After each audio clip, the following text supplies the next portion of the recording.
Session 9 of Wrath of the Black Prince. This one, as I sort of mentioned just before, this one might play a little bit differently.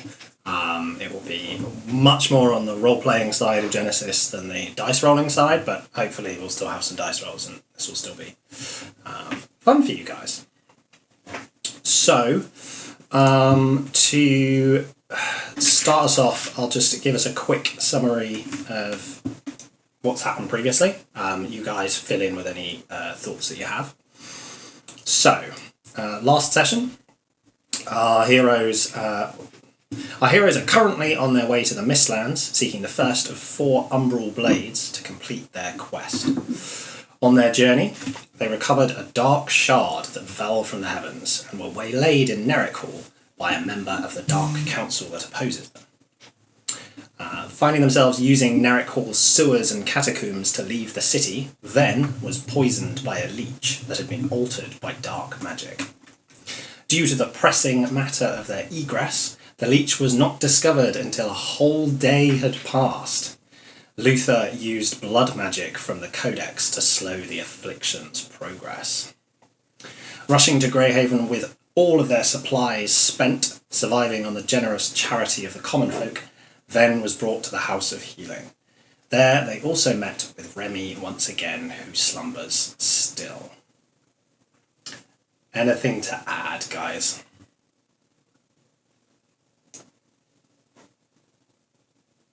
No. Got a bit. Ben doesn't know that blood magic was used on him yet, presumably, because it hasn't been told. Not unless someone would have gone out of their way to tell him. Cool. He was unconscious. Which I imagine they probably hadn't. Now, you guys had a bit of downtime whilst Ven was recovering, in which you got a few things done. Let me just read a bit of that so that we know what's happened. So Hannah spent her free time with Sybil, getting to know her and exploring her magical talents. She managed to gain Sybil's trust and learned that the runebound shard that she has in her possession is an immolation rune, a shard that requires considerable control to prevent it from burning, the user. Yep, that was pretty much. I think I said I would provide something at the start of next session. What did I say? Insights into the Mistlands. And I also did some reading around about the Mistlands and what might be coming. Sensible preparing. I will update you on that in a sec. So then, during his week, he just recovered. Unfortunately, that was all he could really do. But he is now fully recovered, aside from he's been left with an unpleasant black scar, one that pains him occasionally in the night. His stay in the House of Healing was paid for by Sybil. Oh. Luther spent some time trying to research and trying to cover some medical costs. Managed a bit of both. He learned about Altair, that Altair was a student of the Collegiate Arcane long ago, plucked off the streets for their magical talent. Really wanted to prove himself to his superiors in Al-Khalim, and after decades of study, really proved himself by finding the lost city of Karamabad. With guile and magic, he defeated the jinn that ruled the city, liberating its people. But Altair had been corrupted by this pursuit of power and replaced the jinn with himself as Sorcerer King. He practiced and perfected the dark magic he'd stolen from the jinn, but eventually fell prey to his own students, aided in their vendetta by the vengeful jinn. With that, Karamabad was abandoned, Altair's secrets buried in the sand along with the city. And lastly, Chain. What did Chain do? He tried to do some work. He did a bit of work and bought some chainmail. Yeah, pretty much. Yeah, that's nice and short and sweet for our friend Chain. Cool. Any questions about any of that downtime or any of that? Good. Okay. So I think the last thing to note is anything that Hannah has learned. Let me see if I can find where I wrote it.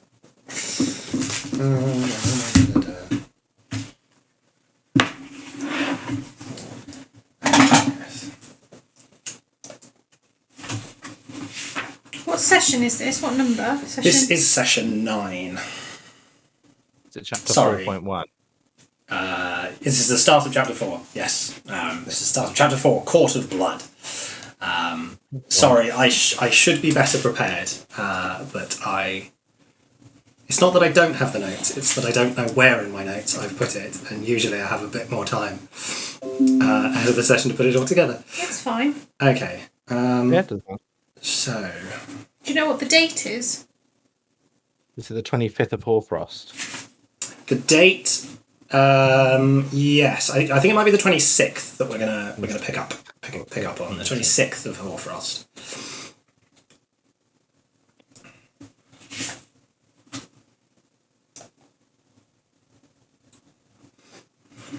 Sorry, talk amongst yourselves for a sec.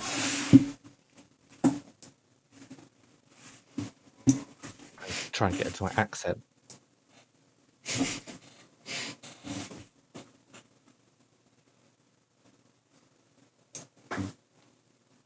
The last time I wrote down any notes was session 6, so apparently I've not written any notes for the past 3 sessions. I'm sure nothing important happened. Okay, so long story short, I can't find the notes that I wrote down, but in Hannah's investigation of the Mistlands, she learned that there's been... the hills to the north have had an ominous reputation for a long time, since well before the Second Darkness. And this ominous reputation was enhanced long ago when a prince of then Talendon, the nation that later became Terrinoth, was executed for his heinous crimes in the Tower of Nerrick, where Nerrick Hall now resides, and his body taken out of Talendon and thrown into the misty marshes of the north. The king sort of saying that he didn't want his evil son's body buried in the nation. Okay. Ever since then, the mists of the north have had a particularly potent quality to them. And this was further exacerbated on the night of betrayal during the Second Darkness, when Wykar, who was a hero of the First Darkness, betrayed his friend Timoran and tried to seize control of an artifact called the Orb of the Sky. When he tried to do this, and Timoran defied him, but at the expense of his own life, Wykar swore an undying vow that he would reclaim all the shattered pieces of the Orb of the Sky.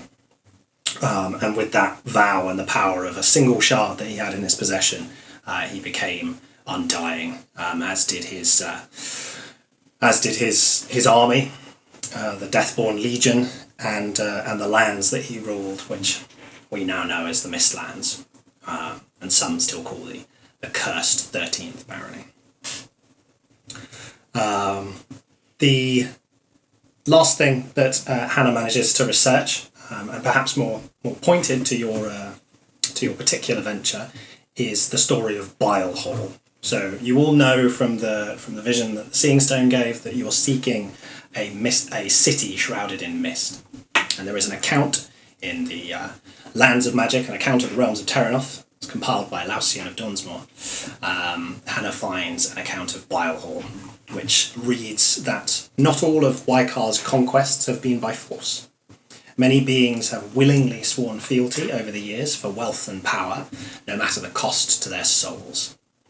One of the most infamous was Nathan Torvik of Bilehall, who betrayed his fellow lords one terrible night. Torvik and his lesser nobles became something quite horrid as the mists claimed their lands. Okay. Does it say what horrid thing they became or not?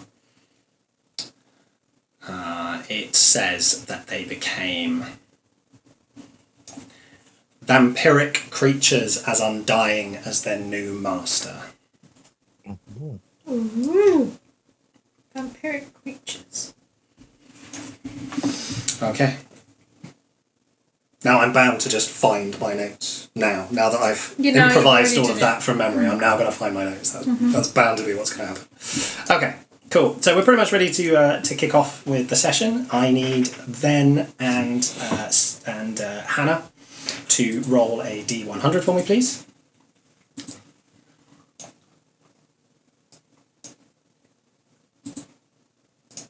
It's about that it's always you two specifically. 94. Did I roll two?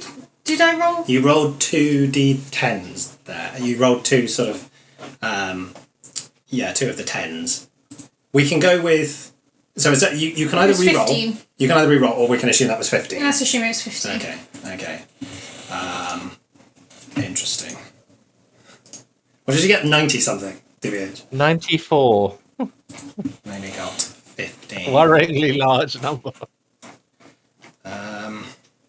We both got very large and very small, so whatever was one either of end you's of the gonna- spectrum has happened. Yeah. Something's happened, whether it's meant to, if it's good or bad. Yeah. Something Okay. happened. Got the bottom 15 and the top 5%, nearly the top 5%. Hannah. Hello. Something is affecting you. Okay. Oh. How this manifests will become a little bit more obvious as the session goes on. But all you need to know is that you are slightly more prone to losing your temper Oh dear. and are more easily frustrated. For this session, I'm getting an echo of myself from DBH. Turn you down. Um, Try again. Hello? I can't hear myself now, so that's good. For the rest of this session, Amy, whenever you gain or whenever you suffer strain for any reason, so whether that's it's forced on you or you spend strain, Oh no. you suffer an additional strain. Oh no. That's not good for me. No, it's really not good for you. That's right. Each spell's going to cost like 3 strain. Yeah. What's the trauma thing, do we think? Do you have a trauma? Oh no.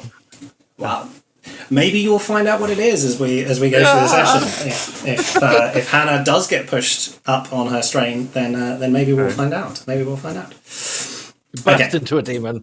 That'd be fun for all of you, wouldn't it? Yeah. Okay. We're actually changelings, and we're not really us. You've been replaced. We've been replaced, You've been replaced. Okay, cool. If you guys are ready to go, I'm ready to go. So my last note for this session is remember that story points can be used in a number of ways, which to fuel special abilities, for a helping hand, to raise the stakes. It can also be used to introduce something to the narrative. Later on in this, that might become really useful and like a really important part of how this goes forward, because it will get a little bit creative and a little bit flexible. If we get to that point, I'm just sort of throwing that out now. Remember, that's something you can do with story points in Genesis. Okay, so you guys have prepared for your journey into the Mistlands. I've on most of your character sheets, I've made sure that you're all physically carrying some water and some rations each, and then there's some on Castor as well. Okay, because that helps. It does. So, who is going to be guiding the group into the Mistlands? Who's going to be taking point on this? Have any of us ever been to the Mistlands before? Or the four of us? Don't think Ven has. I know Hannah hasn't. I can't imagine Ven going as far as the Mistlands. Yeah, I don't think Ven would have. I don't think Luther would have. I don't think Shane would have, and I don't think Hannah would have. So I think none of you None are of us likely. have. Well, shall I say I'm leading, seeing as because I've It's what's sort of done the research about the Mistlands, so I could say I looked at a map or something. Makes sense. Yeah. Were you going to say something, Noons? nope, it's cool. That works. You happy? Okay, cool. Yep. So, right, Hannah, could you make a average survival check for me, please? And give yourself a boost because you have researched its location. But Can I give an extra boost because I have a gold skill in it and I can help her? if Luther's helping Hannah to navigate, then you could provide skilled assistance if you like, if you two are going to work together on the journey. Mm-hmm. Yeah? I can do that. So figure that one out, Amy. What's your cunning? My cunning is that's the main thing. I don't know. It's a different tab. Yeah, that's usually the way it is. If you're on the game table, My cunning is 3. 3. Okay, so that's good. Yeah. That gives me an extra. And you've got 1 rank in it, yeah? Yeah. Yeah, okay. Okay. And survival, Amy, yeah. I have passed you 4 setbacks. Okay. jeez. The conditions are not ideal for navigating. You are travelling through marshlands with heavy mists, and it is cold weather because we are on what is the equivalent of late December.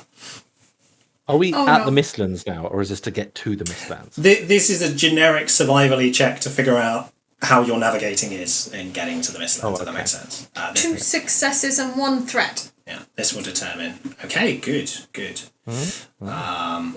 Good. So, Hannah,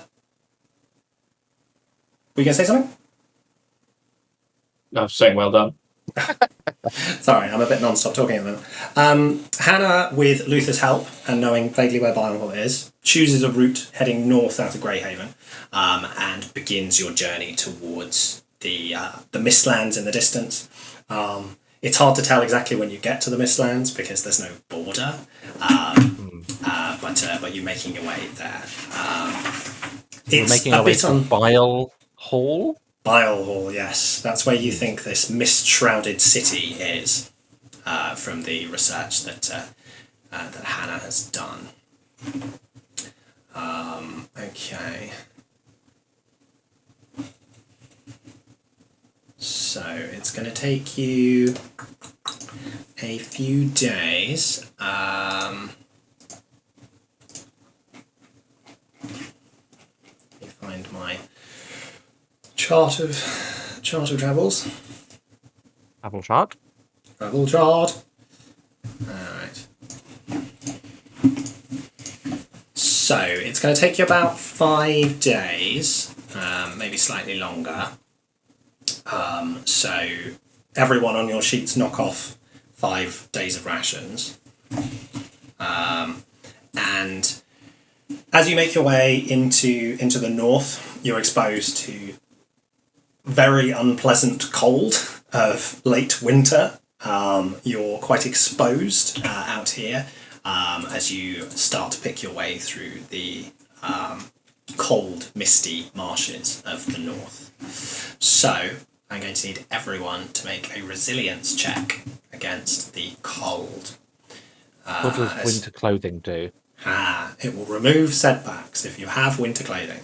Awesome. So yes, so you're enduring a cold environment for days on end. So I need a resilience check from everyone. It's hard. That's 3 purples with 2 setbacks. So with winter clothing, it's no setbacks or only 1. With winter clothing, you then get to remove 2 setbacks. Okay. If you have winter clothing. I do indeed. Chain, Yes. gets 1 boost. Oh, Oh, I'm not going to tell you why. the fires of Kelos. very much.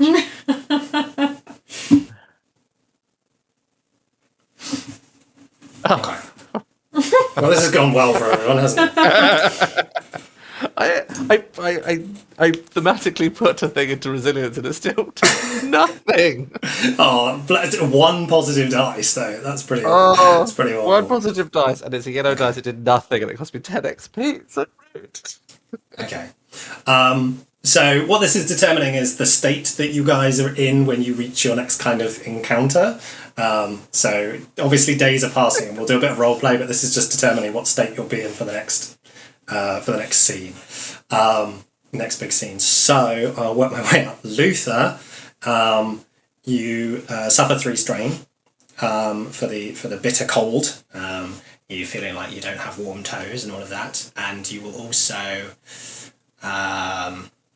be disorientated for a number of rounds equal to the number of threats that you've got. So the next time we end up in a scene, you'll have a setback on your first check. Okay. So I'll pass you for remembering. Hannah suffers 3 strain. That means I suffer 4 strain. That means you suffer 4 strain. Yes. no. So Hannah's very grumpy. I am grumpy. Hannah's very grumpy Don't because like she's it. feeling cold. You do have 2 advantages though. I'm going to say that focuses you. Okay. It's so cold you are determined to get somewhere where you are not cold anymore. I feel like that sounds like Hannah too. You are tired and frustrated and cold, so you really want to push people along. So I'm going to give you. Have 2 boosts. Have 2 boosts for your 2 advantages. Why not? Then. Okay, Ven's not having a good time. Okay, this is. He's used to a Ven's warm least climate. Favorite place to be. 4 strain, and you will be disorientated for 5 rounds in the next thing that happens. Okay? Oh no! So you'll have a setback on everything you do for 5 I mean, he's also rounds. ill, so I mean, it makes sense. He's used to warm. He was just ill as well. for a week. He was ill as well. Lastly, chain 3 strain and disorientated for 1 round. Okay. Off. Cool. That fits perfectly. Right. Perfectly. So, during your travel, during your journey, Hannah, every night since leaving Greyhaven, okay, and it's been 5-6 nights, something like that, your dreams have been particularly vivid. In your dreams, you stand on the misty moorlands with your companions beside you, eyes on you for guidance. Behind you, a dark cloud gathers, and you flee from it, but cannot escape. In despair, you scan the dark horizon, and beneath a constellation of stars that peek through the mists, you spy a ruined elven tower upon a hilltop. Bathed in starlight, the dark cloud cannot follow you there. Every night onwards, this dream comes to you, changing only slightly each time. On some nights, you spy a cloaked figure in the tower, a broken moonstone blade in their hands. So that's your experience there.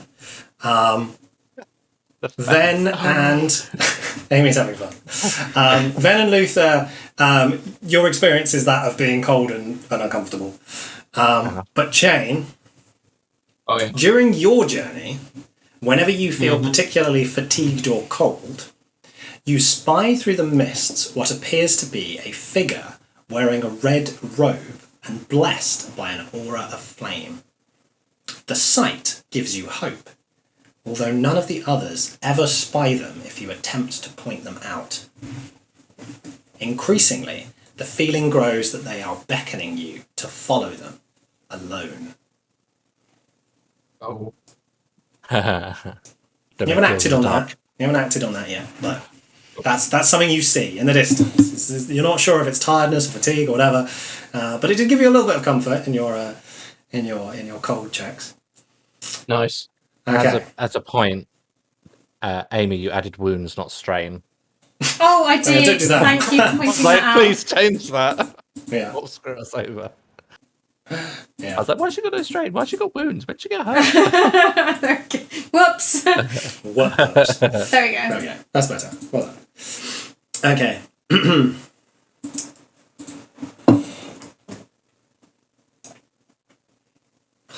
It's really annoying. What's annoying? My notes on the side of my page, for some reason, are slightly too wide, so I'm having to. Give me a sec. There we go. There we go. No. Oh, God, I'm so out of sorts today. Need another coffee, I think. Oh yeah, we're travelling up. We're no longer in town. Yes, no longer in town. Okay, so heading north towards the 13th Barony, you follow a road through vibrant fields.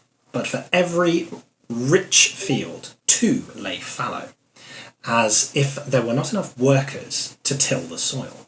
Far to the north, the plains seem to go on forever until they finally rise up into distant mist-shrouded hills and mountains beyond those. Along your journey, you pass squat, sturdily constructed watchtowers upon hilltops facing northwards. Some were in a good state of repair, but most were in much poorer shape. One distant hilltop, crowned with tumbled stones, features nothing but a scorched stain. As you travel, those few folk you meet on the road, or in the lucky few nights where you find an inn under the roof of which you can rest, folk speak in hushed tones of supposed raids by fell creatures that come sweeping down out of the fog at night to burn, kill, and terrorise innocent villagers. Although their stories are all second or third hand at best, the terror in their eyes is no imagination, neither in the manner in which they treat you with reticent suspicion. At long last, after many days of travel, the fog at night, lingering longer with each passing day, you come to a small settlement on the border of the last barony. There is nothing there to distinguish a border, such that you imagine there is no such thing, but likely this is as far north as anyone has any wish to roam. Witton is a quiet little town, reminiscent of many others in the north. The houses, little better than huts, really might have known a haphazard coat of paint in the distant past, but wind and sun have since scoured any such colour away, leaving all the buildings the same uniform, bleached grey. Assuming you enter the village and look for some town of Witton, accommodation. Witton, the town of Witton. Cool. There's hardly a soul on the rutted dirt of the central street, and the town's only inn, the Black Dog, accommodates no one except the sullen, sunken-eyed landlord who barely speaks a word beyond the odd, deep grunt. Still, he's quick to take your coin for food and accommodation, even if both are as bleak as the surroundings suggest. So you get some bleak food and accommodation in the Black Dog. I don't know if you guys want to ask around. I don't know if you guys want to have a bit of a chat about where you're going and what it is you're going to do. You've now been travelling towards and into the Mistlands for a few days. The border is a bit undistinct. You know that somewhere up ahead is the place you're trying to get to. What's your thinking? What day is it now? That's a good question. What did I say? I said 5 days, didn't I? So what's 5 days after the last one? 31. 31st? 30th. I wasn't sure if it goes to 31st or if we're on the 1st. Hoarfrost does go to 31. Yeah, so 31st. What time of day is it? Probably late afternoon. Although times of day are a little hard to keep track of because of the mists. Basically, It always seems to be dusky. And actually, this far into winter, it's pretty dark. Yeah, Sat by the fire, just coat open, like It's probably quite a meager fire. A bit sort of listless and unenthusiastic, despite having some fuel on it. In this mostly cold stone grate with a large soot mark. Ben doesn't say anything. Ben probably hasn't said anything in a few days. He's just cold. If you try to talk to him, it's like, no. What's our current intel for this one? The sword. Like, what was the vision we were enacting? It was my vision. It was, hang on, let me find it. I'll read it out. Everything vanishes around you as the storm closes in, leaving you alone within the maelstrom. You see a city in a grey-white mist, Gothic buildings looming from the dark, dim candle and lamplight drawing you into a grand hall where figures drift in masquerade, their ghastly features both vile and beautiful, hidden beneath masks of white ivory. In the distance you hear the sound of a dread machine grinding, see a golden goblet filled with blood and a black dagger lying upon a red cloth. You find yourself suddenly within a dark forest, Remy before you, dagger in hand, cutting the throat of a dirty blonde-haired young woman. So there was two there, but the first bit was my vision. Okay. So, a great ball and a banquet is something to ask around for, I'm guessing. Mm-hmm. Yeah. It's a masquerade ball. It would probably be high society sort of thing, so I guess that's where we start. See.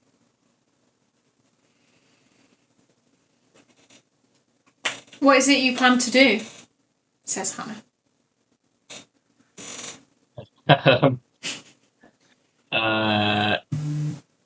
What Shane doesn't really like. Did it look like there was any place in town that would have any idea of a highfalutin banquet? Definitely not. This is you've rarely seen towns this destitute. Was there anything? What was in town?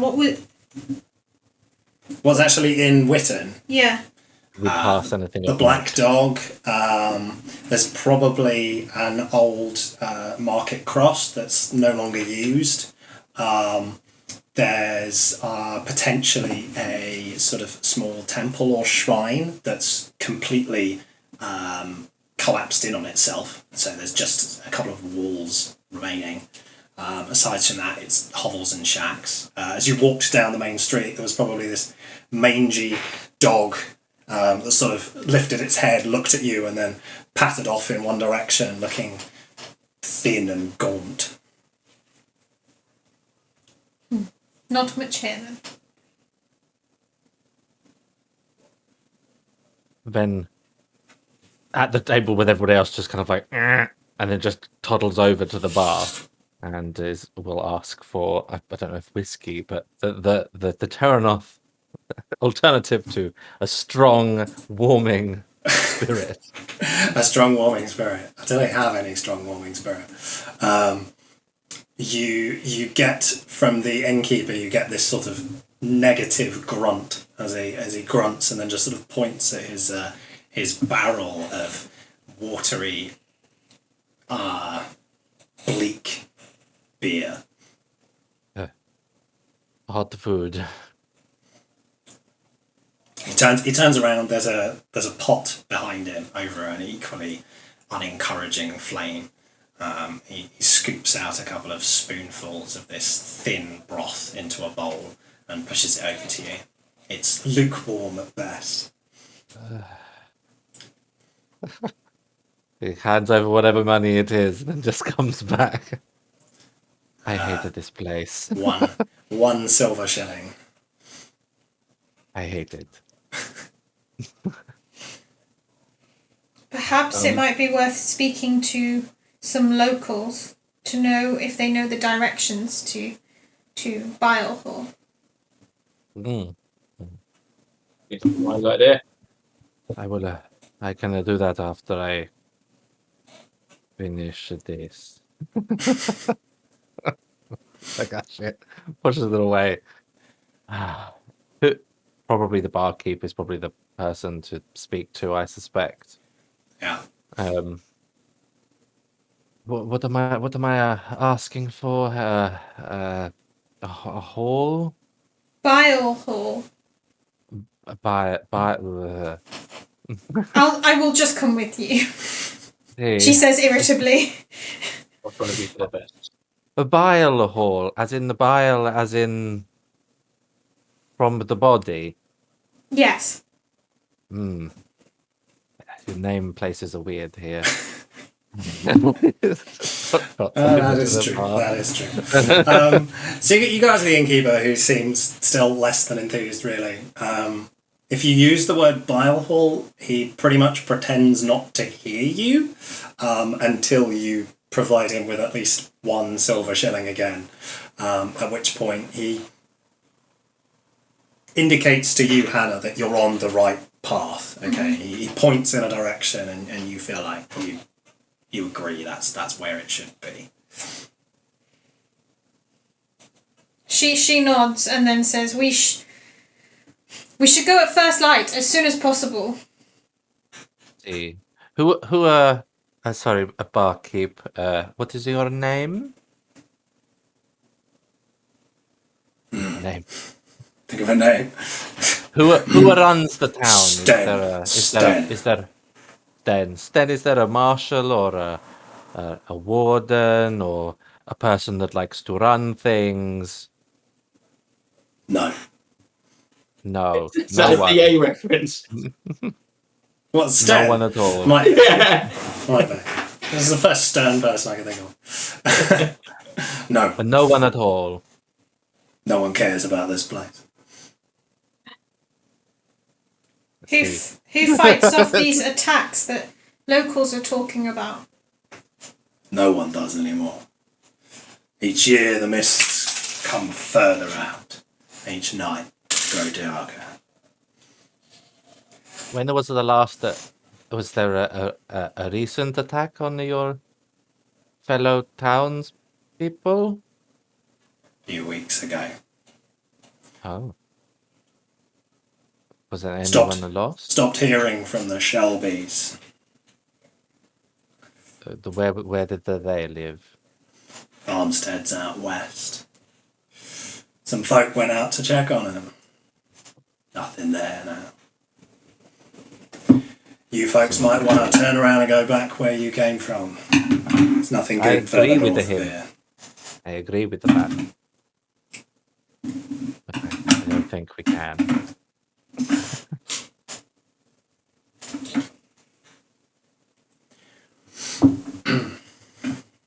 Well, I think it is just going to back at the table. I think it is just going to get worse from here. So I'm going to, and he gets out of his bag his Lomorian wine. It's just go. I would like to all share a drink. For the last time, I think we are going to have a nice sit down in a warm place. That's what you call a nice sit down. I think this does make Hannah feel quite a bit better. Yeah, I was going to say everyone who partakes in the wine can knock off a strain. Yep. I mean, Jay's not going to say no. And he uses his. Go on, give me a few minutes of you guys talking over a bottle of wine, and then I'll move us on. Assuming you do. Yeah. You don't just sit there in sullen silence. We probably would sit there in sullen silence for the first few sips while it warmed us up. Yeah. This is the last taste of a home I'm going to have for a very long time, I think. It actually makes me miss it. Is there nowhere in Terrinoth that you can find Lemurian wine? See, it's just not a lot of places stock it, and a lot of people don't appreciate it. It is expensive. Imports. During the conversation, Luther. Oh, sorry. No, go. During the conversation, Luther is just watching Ven, and only once in a while sees Ven wince a bit. So Luther just goes over to mid-conversation, doesn't even bedside manners to his thing at the moment. We're just checking to see the wound in its situation. What does he see? I would probably say Ven would just be like, no, it's fine, and brush it away. But just enjoy your wine, Luther. Just enjoy it. It is a fine. Ven, it's not fine. Let me see, please. Let me enjoy my wine until you remind me of what happened. And what is going to happen. I want this little bubble of normality. Okay. It's up to you. Luke will wait till you fall asleep. And look. He doesn't care. He just wants this little bubble while he's got the wine. This wine is very good, but have you ever tried Latari elven wine? I have had the elven wine. It is a very good, but it doesn't taste as good to me because it is not home. I think I'm that sure is it would exactly taste good how if I I- feel. See. I don't get paid enough normally to enjoy fancy wine, so this is just a treat for me. Really. I am glad we can treat you. It's good. Fine wine, good company, fantastic surroundings. See. The last one was sarcastic, right? Yeah. What more could a marshal want? It's been better than it was. What did you all... I haven't talked to you since we left, really. What did we all do while I was recovering? Other than I know what the Hannah did. It helped us get here. I was working to get Remy's payments down because there's a lot of money we owe. How is it, Remy?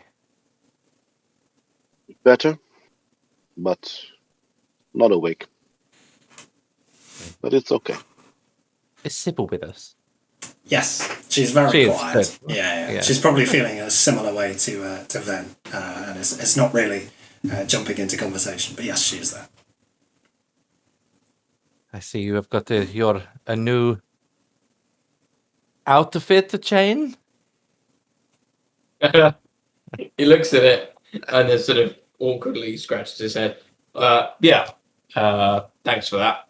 You were a major investor in that. See, I thought my purse is a lot lighter than I thought it would be. But He passes you a IOU notice, scrappily written on a scrap of paper. thank you. I will hold on to it just to keep me alive while we are here, and I may be forgotten. In the event that I die, you could probably exchange that at any. In the war event that outpost. you die, I will either be already dead or soon to be dead. But yeah, I will try my utmost to pay you back as quickly as possible. See. And the Sybil? How about you? I was with Lady Hannah most of the time, or with you, really. That is I am very thankful. I thought someone should be with you. I was told that you helped to pay. Well, it was quite expensive, and I wanted to help. It is very appreciated. Very appreciated. He kind of finishes the last of his wine.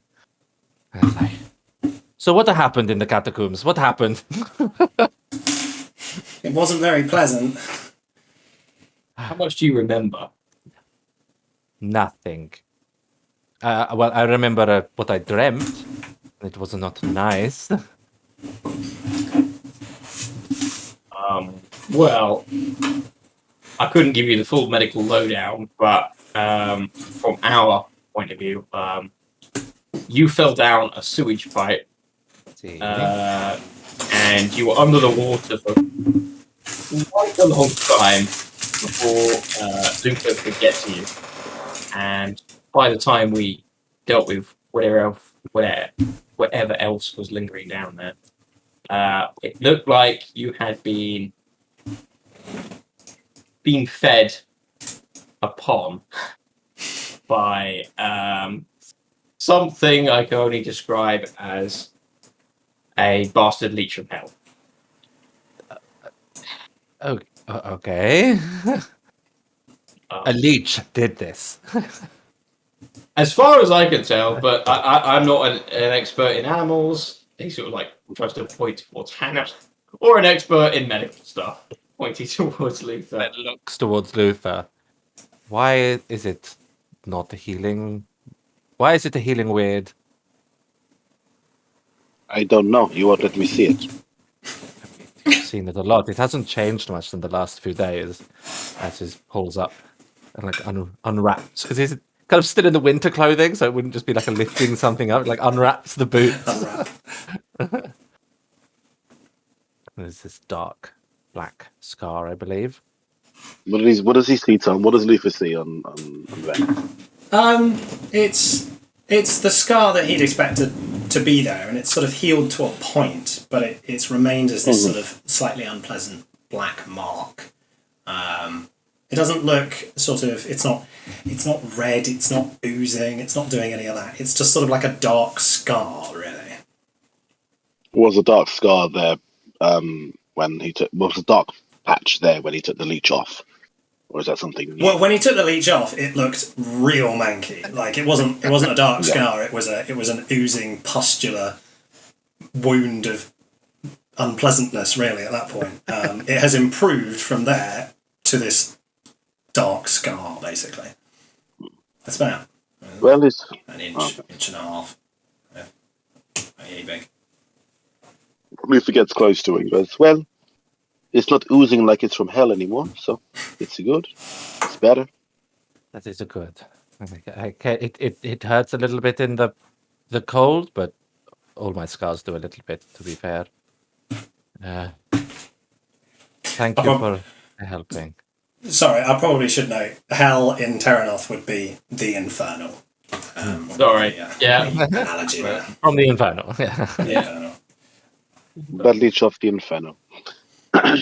I would like to say as well, especially to you, Hannah, that my dreams had a recurring theme of a familiar shadow.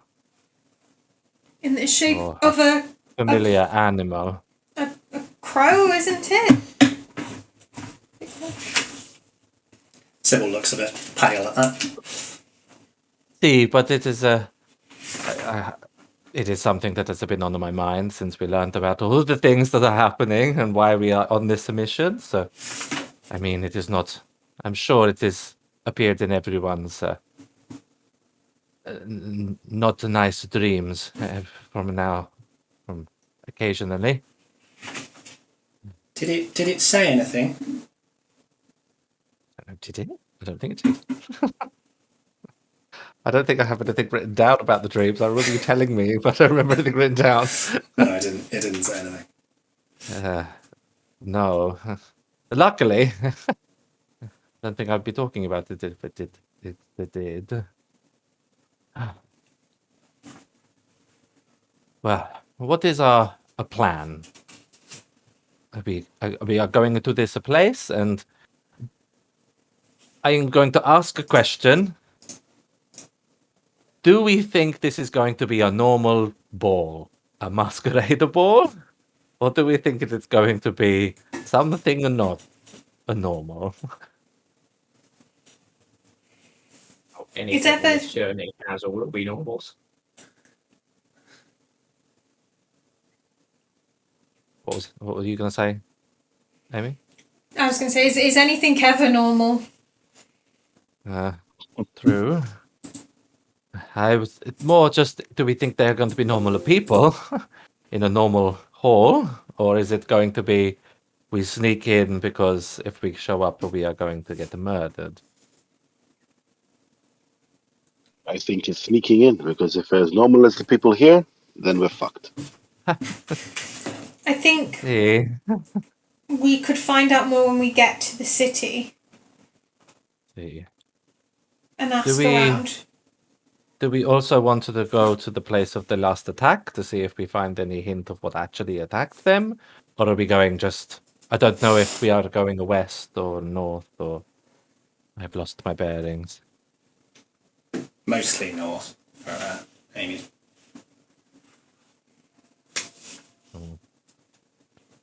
probably not a good idea, unless anyone thinks it is a good idea.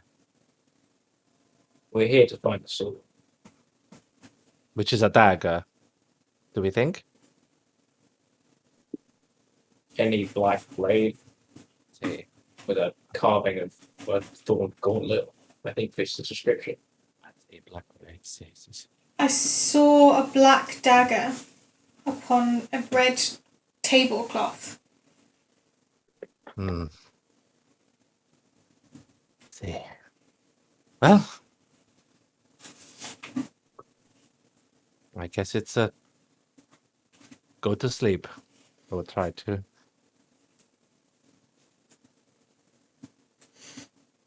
Lovely. Thank you for that scene. I thought it was fun. So presumably you will go and try and have a rest. It costs you all a silver shilling for some awful accommodation, but it does cost you all a silver shilling. And you rest the night.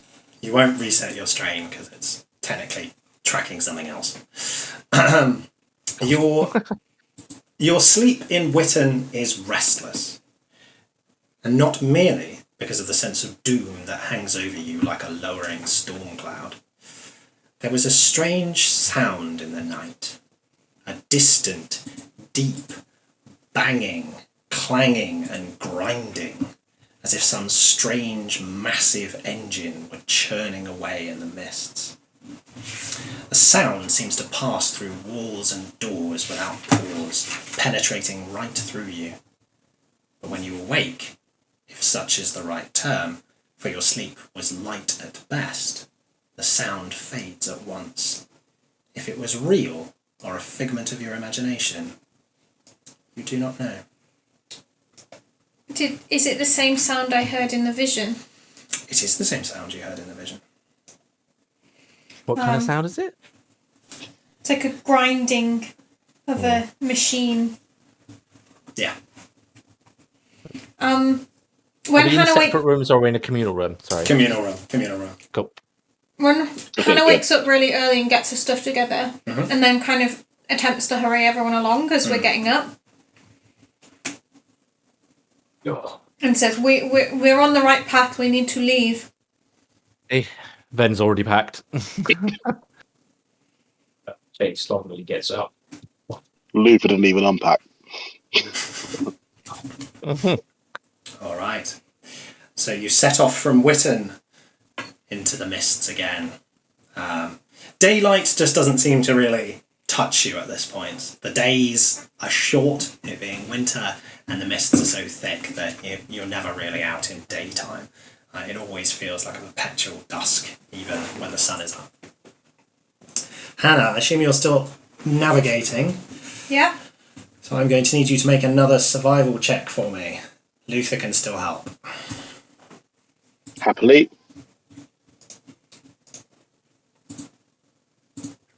I had boosts from my check about the cold because I was wanting to hurry everyone along a bit. So does that help? For this or not?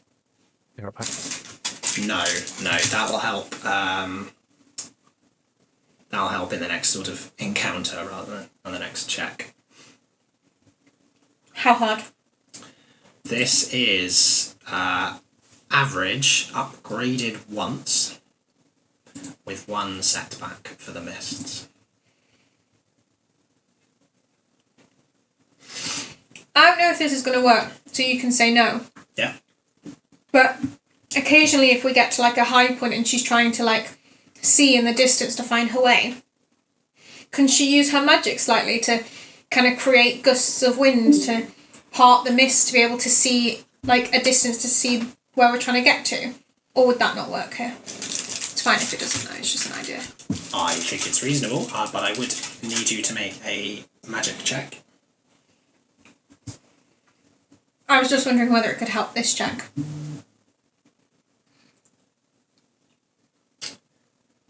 Not without you making a separate check for the magic. It's fine. Okay. Anything else? Have you got help from Luther? I know Yeah. he's disconnected. Yes, I did add it. You did. Okay, cool. You also have a boost for, because you are navigating to Bilehall, you successfully did some research, so you get a boost for that. 1 failure, but 1 triumph. Interesting. Okay. Of course. Okay. Hannah picks a sensible route through the mists and guides you well, but you, Hannah, get a sudden flash of panic at a point where you feel like there's nothing particular around you to cause you to panic. This is your triumph, by the way. And you get everyone to stop. Yeah. And then as everyone stops and you all sort of stop and strain your ears and your eyes to hear and see what's going on, you hear this strange shuffling sound. And as you look through the mists, you start to see silhouettes in the mists moving. 1, 2, 4, 6, 8. The number of silhouettes that you see just seems to increase on and on until you realise that there's a vast group of shapes moving through the mist nearby, very close to you, sort of a few dozen yards at most. And you can hear their feet scraping against the floor, but they're making no other real noise. The occasional sort of clink of metal on metal, but nothing else. I'm going to need everyone to make a cool check to literally keep their cool. This will be average. But I am going to upgrade them all once because I think the stakes are quite high here, and this is a supernaturally unpleasant position to be in. Those 2 reds. 1 red, 1 purple. 1 red. So just to put 2 purples and then the upgrade. Yeah. I thought he said it was upgrading all of them. Sorry. Oh shit. Oh yeah. Oh. Cool's presents, baby. Okay, how does that work out as a group one? I suppose it's just still do it. So. I keep forgetting. Okay. I only cancel out 3, don't I? Yeah, there are 5 of you in total. Your total successes are 1, 5, 6, 7. Total failures is 4. 4. Which leaves you with 3, which is not enough to cover everyone. No.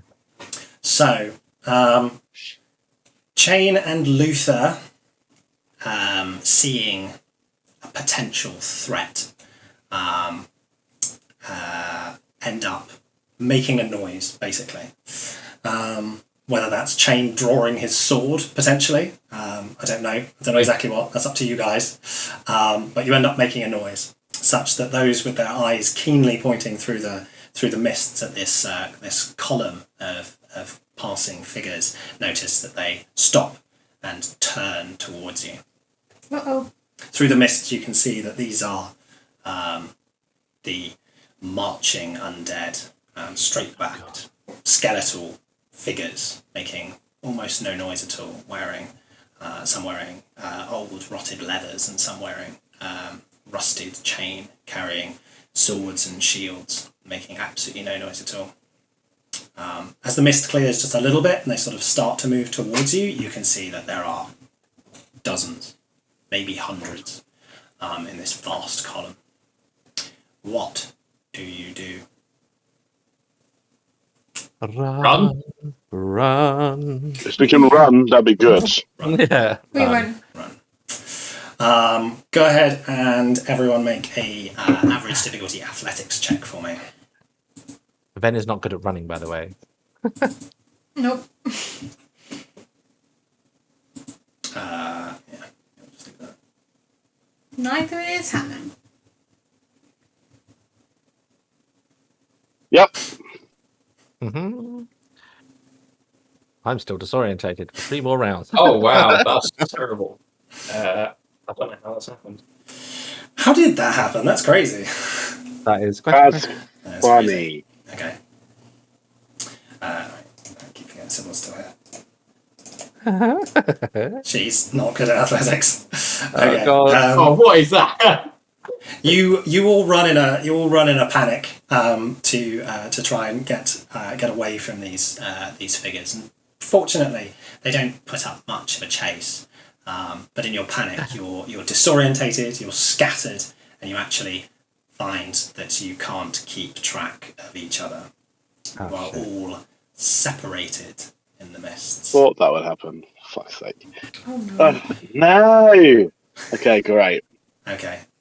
We'll work our way through one at a time just to see what's going on, and we'll start with Hannah and Ven. Okay. You're both separate from each other, but you're both out in the mist. What do each of you want to do? Before you tell me what it is you want to do, you're not quite sure what time of day it is, but it feels dark. And as you look around in the mists, now that you're on your own, you're starting to notice strange things in the mists. Just like the way that clouds sometimes look like things. Sometimes you think you're seeing shapes in the mist, and it's causing you to panic or second guess yourself. Every single shadow you see through the mist, you fear might be one of those shambling, marching dead. So before you tell me what you guys are going to do, I need you to make fear checks. They're just easy difficulty for you guys, so just one purple. What is the... What's fear again? The skill? Discipline. Sorry. Say discipline check. One purple. Yeah, one purple. Anything else? No. Is this where I can start using those two? I can use those two boosts now. Or not yet. Oh. It's okay if not. It's you can okay. use- I was you just can use checking because I didn't. Yeah, I you don't can know use when I can. You can use them. Yeah.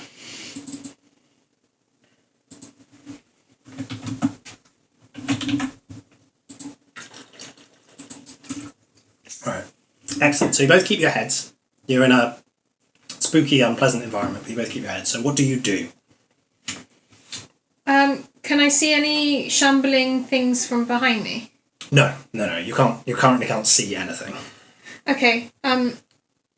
Because Hannah can see these like things in the mist, she's going to try to create some light to, one, stop her from feeling scared and seeing things in the mist, and two, hopefully the others might see her light.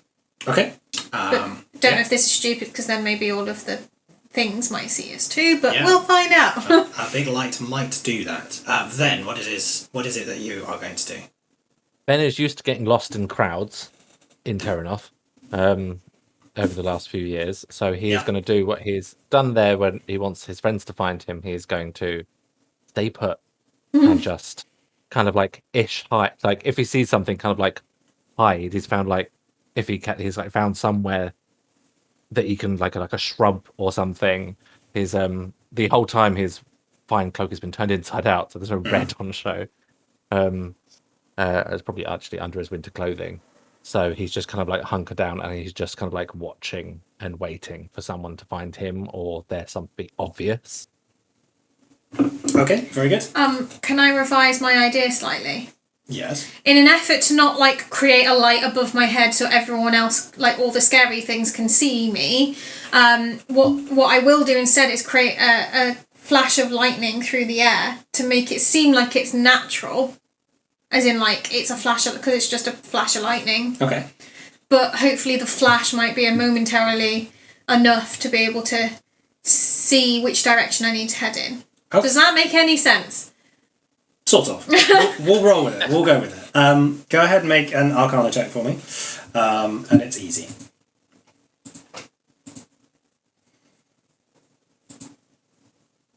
Oh, Nice.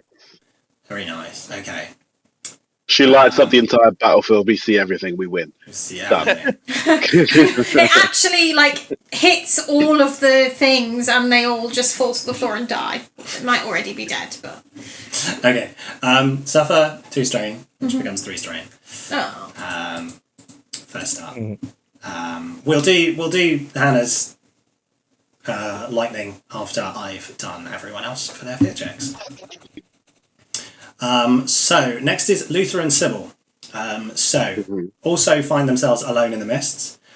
Each of them have a motivation reason for that to be less pleasant for them than potentially for other people. So I need both of them to make an average difficulty discipline check as a fear check. Discipline fear, yeah. Discipline, yeah. Average difficulty.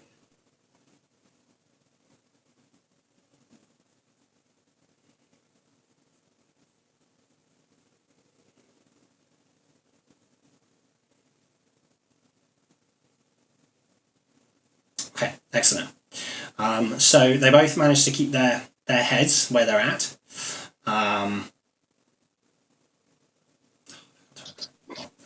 Both managed to keep their heads. So Luther, what is it you want to do? You find yourself alone in the mists. Luther's probably going to spend his time hunkering down, going through his apothecary kit to find some salve that, mixed correctly, could make poison or some kind of necrotic thing. Douse it on his nails, on his claws, and just get ready to strike anything that comes at him. Okay. He's getting himself ready to have That a fight. works. That's fine. Yeah. It's reasonable. Okay. Last, Chain. Chain, you are alone in the mists. As they swirl around you, you hear a voice. Ooh. Chain. You can't succeed, Chain. You're leading them to their deaths. Does he recognise the voice? Yes, Siegfried. Oh god.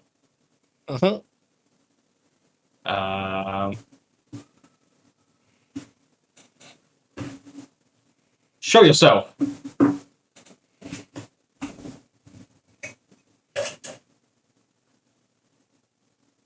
I'm serious. Or what? You can't stop me. And you can't save them. You're going to get them all killed, Chain. Fuck you, Sigrid. Fuck you. Then come back to us. If you're so powerful, then why do you even need the power of the swords?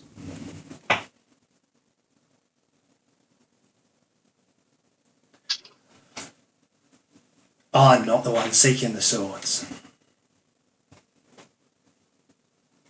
Well, the group you're working with are harbouring them. You don't understand anything, Chain.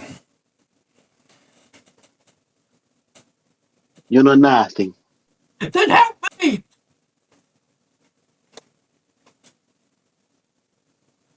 Just give up and go home.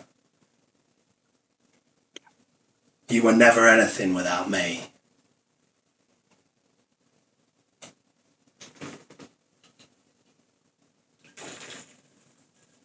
Maybe I wasn't. But I serve someone else now. Someone with more power than you could possibly imagine. He clutches his crest of Kenhoff. Hey. Alright, go ahead and make a discipline check for me, please. This is a fear check. This one's upgraded. Oh, okay. It's actually upgraded twice. Once for reflecting one of your motivations and once for an unresolved previous trauma that I should have put on Ven as well, but I forgot. Oh. I will let you have a boost for your holy symbol though. You say, is that in the dice tray? That would be 2 purples and then the 2 upgrade symbols. Is that right? 3 purples and then 2 upgrade symbols. Oh wow. Okay, this probably not going pretty well then. You do have the voice of your now evil mentor whispering in your ear. Yeah. You will come out victorious. I believe. I believe.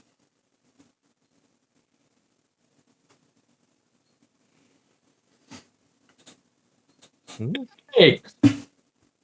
Scathing. Yeah.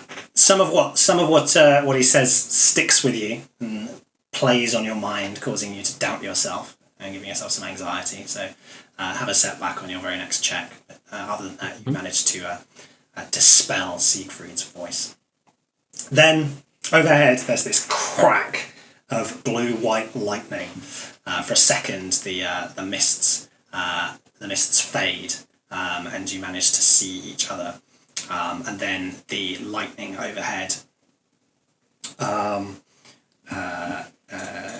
crackles out a little further, and you can see much more around your area. Some of the mist having been dispelled. It still is obscuring most of your vision out beyond a certain point, but you can now see enough to see each other, and that whatever that column of shapes was, it was either never there or has moved on, but there's no sign of it. Spooky. But you can see each other now and reunite yourselves. Sybil is particularly pleased to find people again. She doesn't like being on her own. Okay.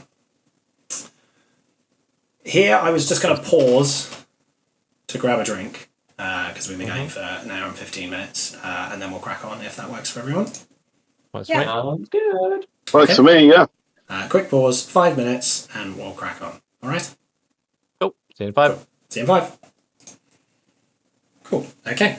So, Hannah's thunderclap and blast of lightning has driven away a sizable portion of the mists, enough for you to see each other, to reunite.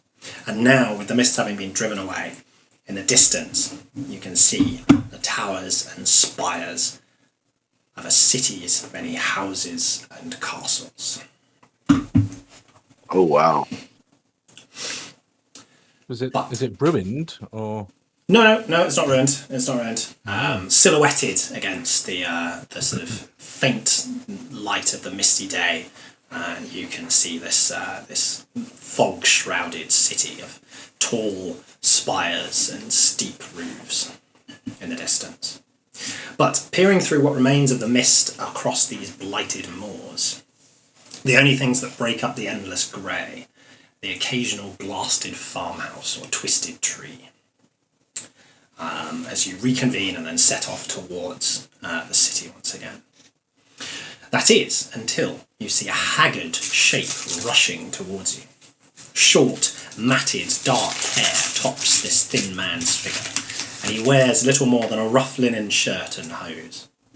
Not yet noticing your presence, but nonetheless heading vaguely in your direction, he runs forward in a desperate panic, occasionally stumbling as he turns to look behind himself, features white with terror.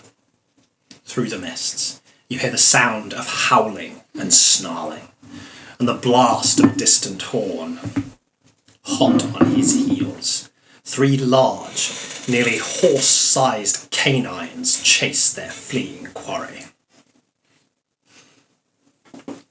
Everyone, roll vigilance for initiative. Oh God.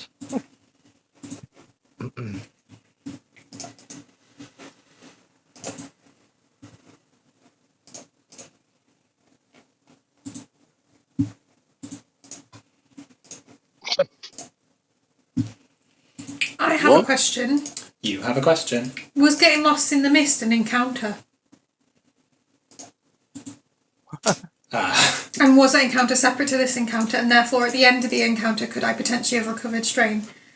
That is a valid question. Sorry to be a pain. It's not a pain. It's a very valid question. In Genesis, after each encounter, you have an opportunity to recover strain. Yes, you can. Yeah, it was the end of one scene and the start of another one. you guys can all make a simple call or discipline check to recover a strain that you've currently got. Oh, Just wait. don't do it until I've stopped the initiative rolls. Okay.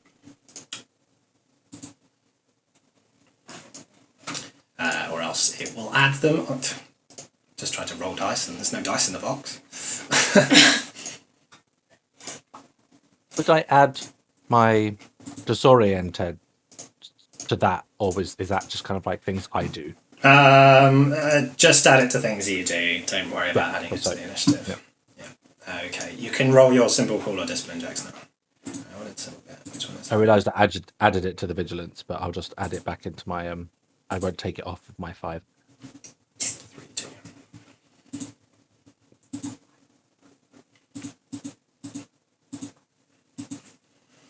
For call or vigilance. Okay, I know I said charm, but my charm is the same as my foot. Shane's trying to charm away his stress. Charm? I accidentally rolled charm. But it's the same as cool. Yeah. His presence. Yeah. Right. Now that you're done with your initiative and you're done with recovering strength from the previous encounter, everyone makes a fear check, which is discipline. What do I get with 3 advantages? Nothing. Nothing, I'm afraid. Cool. No. Sorry, mate. So fear check, please. Hard. Terrifying 3. These horse-sized canines are pretty scary. Anything else? So three perps, Sam. 3 perps. That's Is that fair discipline, yeah? Oh, It is indeed. you're fine, Amy. Chain gets a boost, then gets a setback.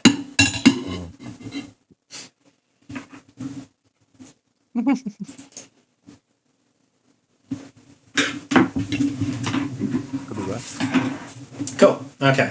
What are we at? Let's Barghast. Let's quickly run through. Amy, what did you get? 1 failure, 1 threat.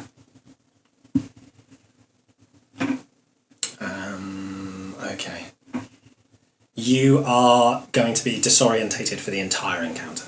So that's a setback on everything you do. Okay. Chain, what did you get? 4 successes and 3 sets. 4 successes and 3 threats. Oh, okay. Well, you are.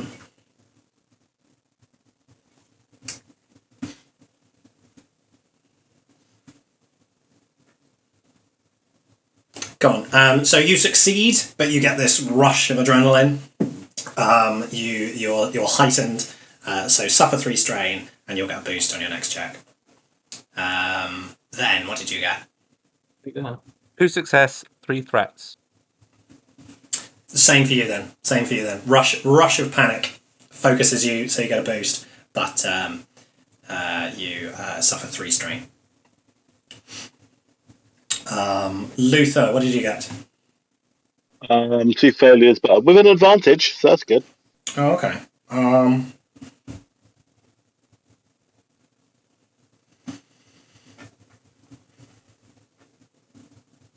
Okay, you're going to be disorientated for the whole encounter, so you have a setback on everything you do, but you can recover a strain.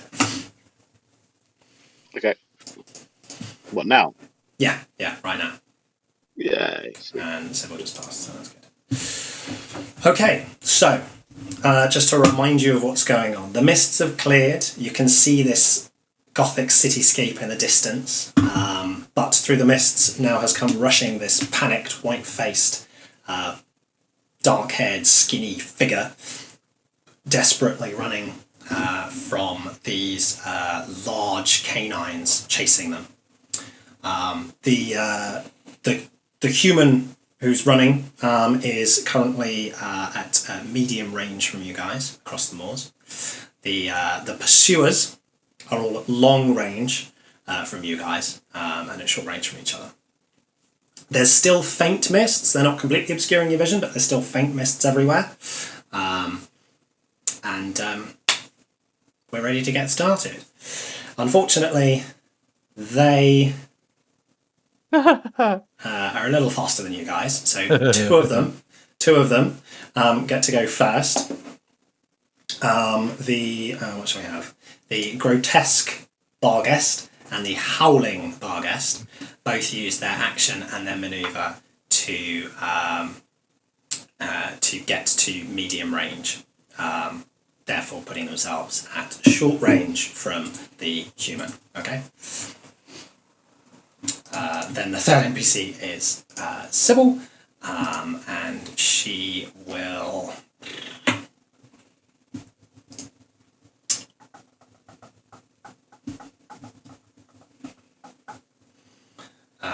She moves. She turns. She looks at Ven.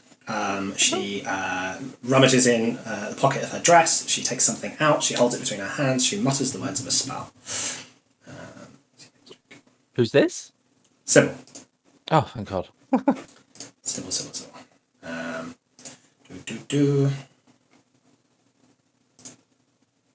Oh, what have I got for Sybil? What can I do for her? Ben bursts into flames. His story is now over. The story is over. Well, she could be fire. And it could be a tree. It's rolled. It's just not going to roll like 8 times because I've clicked roll. Give me a sec. Doesn't seem to want to roll.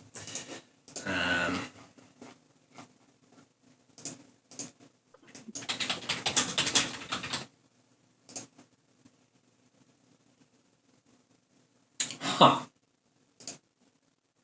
What does that What's mean? the matter? It's not rolling. Refresh the page. I just did. The page. That's what's worrying me because I just did. Oh. Okay, shut up, dog. Okay, could someone else just do a quick test roll of anything? Amy, do something for me. No, it's not rolling. Oh, Okay. failure response. Gateway Yeah. timeout. Gateway timeout, Okay. which usually means it's Oh, something it's logged to me do with out. us. It's it's logged me out. It's logged me Oh. out as well. This is fun. Yeah. Okay. It won't no. let me log in. Yeah. No. RPG sessions is down. Right. I'm going to What? pause. I'm going to pause the recording for a sec. Okay. Restarted the recording. Oh, Yeah, God. looks like that's there's all lots of Sybil's Sybil. rolls there. has she rolled Which many one are you times now? taking? Yeah. What I'll a take- blame. Yeah, like- I'll She got take- triumph on one. Can you use that one? Or this, I'll take the first one. Yeah, there were 3 triumphs. Yeah. 4 triumphs. Yeah, well, she's got yellow dice. Right, God, I'll yeah, take there was. I'll take the 6 successes. So this Yeah. this aura of flame appears around Ven like a shield, and it's particularly potent. So that's you've effectively gained 3 soak there, Ven, for as long as she keeps it in place. Okay. As she sort of instinctivly goes to try and protect Ven, worried that he's going to get hurt. I can see though. I can see why. Right, and then it's any player to go. I mean, chain. Yeah, sword already drawn. Chain runs forward. The figure with the stringy black hair. Yeah. They look like they're trying to run away from these Barghest creatures, right? Yes, yeah. They haven't quite noticed you guys yet, but Okay. they are running in a panic. They are constantly looking over their shoulder. They are stumbling and tripping. It looks like they're starting to tire and get a bit slower. Yeah. So Chain will call out to them, just say, "You there! Get behind us!" Trying to get their attention, just so they acknowledge that they are there. And then he will They run look up. past They look them. up at you. They look up at you and call out, "Help! Please help me!"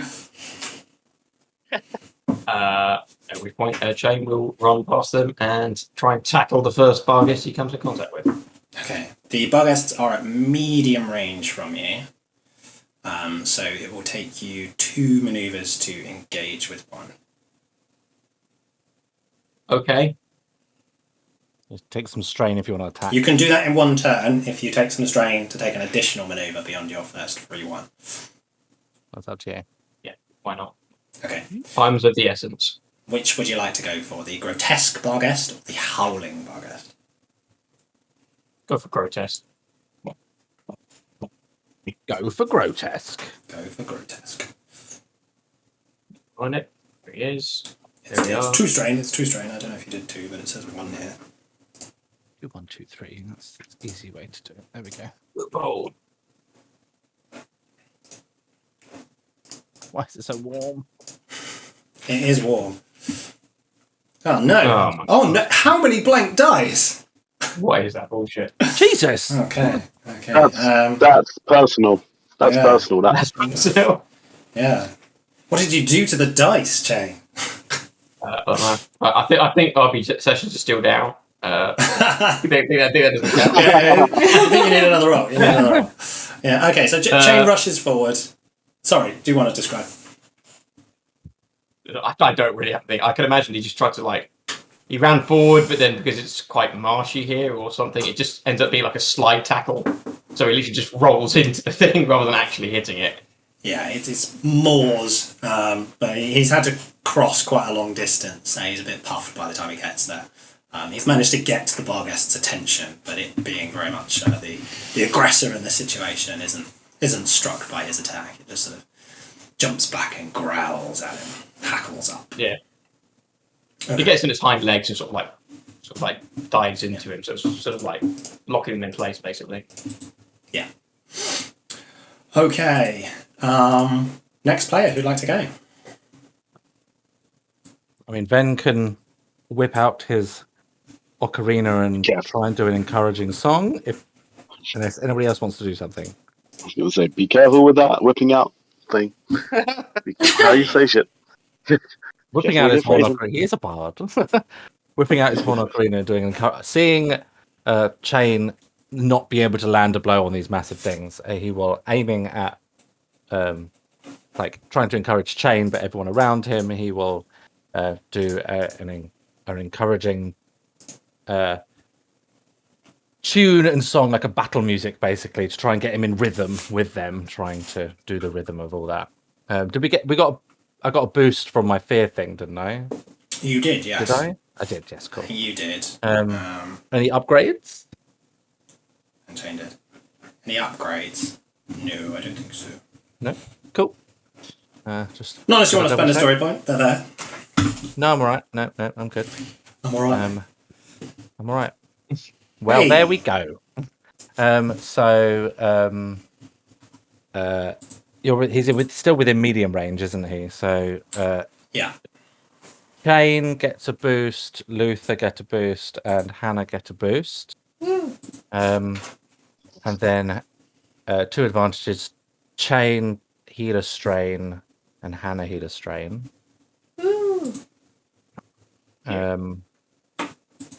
I don't know what to do with the triumph. What would you like to do with the trial? In the barrel.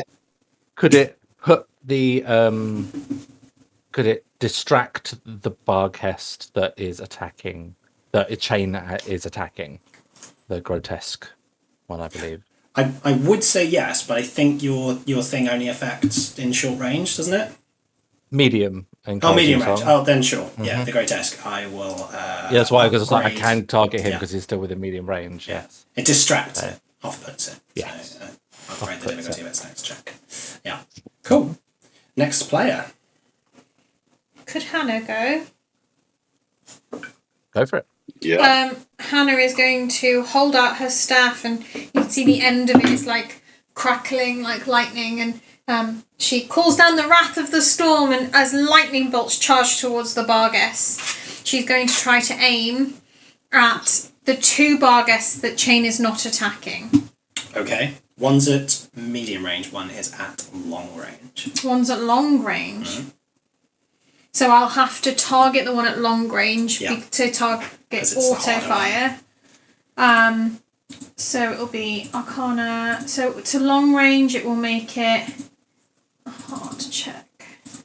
Which one's at long range? The rotting Barghest. Number 3. Because it's one. Normally it'd be a 1 purple to activate auto fire. Because I'm targeting an additional person, I need to add 1 purple, and then add an extra purple because it's at long range. Yeah. Yeah.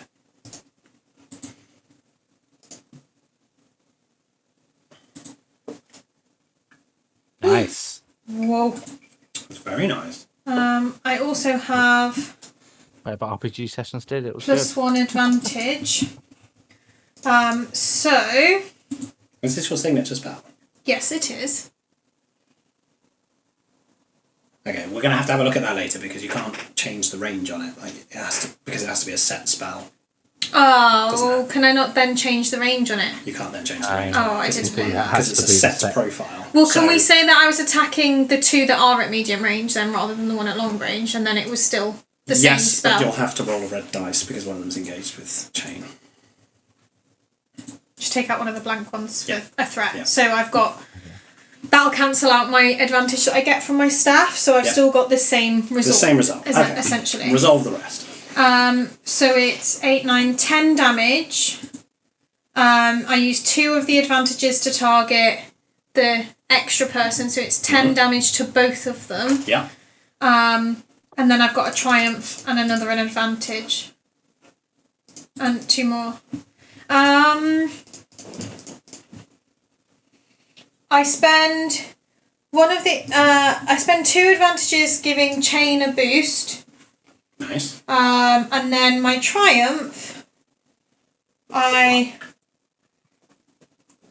I give a critical hit Yeah. on the one that chain is not attacking? The other one? The other one. The howling Yep. one? I think it is. Oh, that's an excellent crit. Yeah, so God. as Hannah's lightning bolt illuminates the sky, cuts through the mist, it strikes both of them, causing them to howl. The howling one, especially, starts to smokes and staggers. Looks like it's been seriously injured by Hannah's lightning storm. You do, however, now suffer. I've just read it. Cool.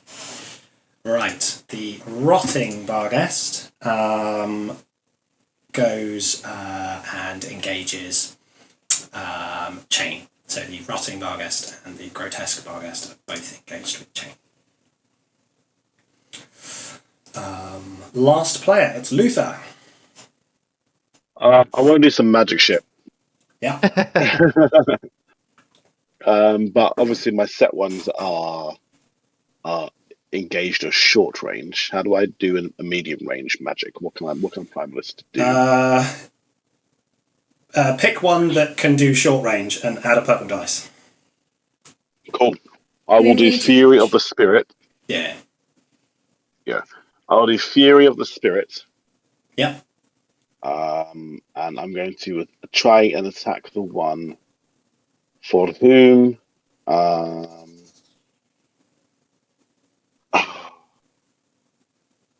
one of the ones that the one that's chain is engaged with. Okay. I will avoid. I will do the other one because Okay. he's not focusing on him. Yeah. Yeah. There's only one that chain isn't engaged with, and that's the howling. So target the howling. Okay. Well, that's Barghest. I'll target the howling one. Yeah. Yeah. See what happens. Sorry, I forgot to say this for Amy's one, but I remember now. Add another setback. There's mists. Okay. Was missed. There's mists. Just I've add rolled one more already, but I'll add a setback. setback. Yeah, just roll one setback. There you go. Okay, so 2 successes, 3 threats. The spell should say the damage on it. I usually write them down. Yes. It's right at the bottom. 5 damage plus 1 damage per uncancelled star thing. 7. Okay, excellent. This is interesting. So 11 damage was that? Yeah, 5 plus 1. It was 7, was it? Because it was 5 base. 5 blaze base, yeah. Oh. Ooh. Okay, no, sorry. I'm remembering that Luther's scepter is damaged, but I think he has included that because he's added the setback already. I assume that's what the first setback was for, or was the first setback added from you? Or were you? No, you were disorientated. Yes. You were disorientated, so you're going to have to add another setback for your scepter. No worries. Roll. Cool. That's all right. I didn't do anything. Sorry. I don't know why I was remembering that. So 6 damage. Oh, no, no, 7 damage. I was 7 wrong. damage. 7 damage. Okay. 7 damage. Okay. Yeah. So that the Luther releases the fury of the spirits that he can call from, and he finds that what residual mists are around him kind of reverberate with the shapes and mouths of these spirits that he's called upon. But the sound sort of bellows into a roar that kind of shakes the ground for what feels like miles around. Okay, Hannah, you feel that sort of overwhelming energy of spirits from Luther as he calls on them like that, and that ends up drawing on the energy of the dead spirits of the place. So this becomes like a banshee's wail that is certainly audible for miles around.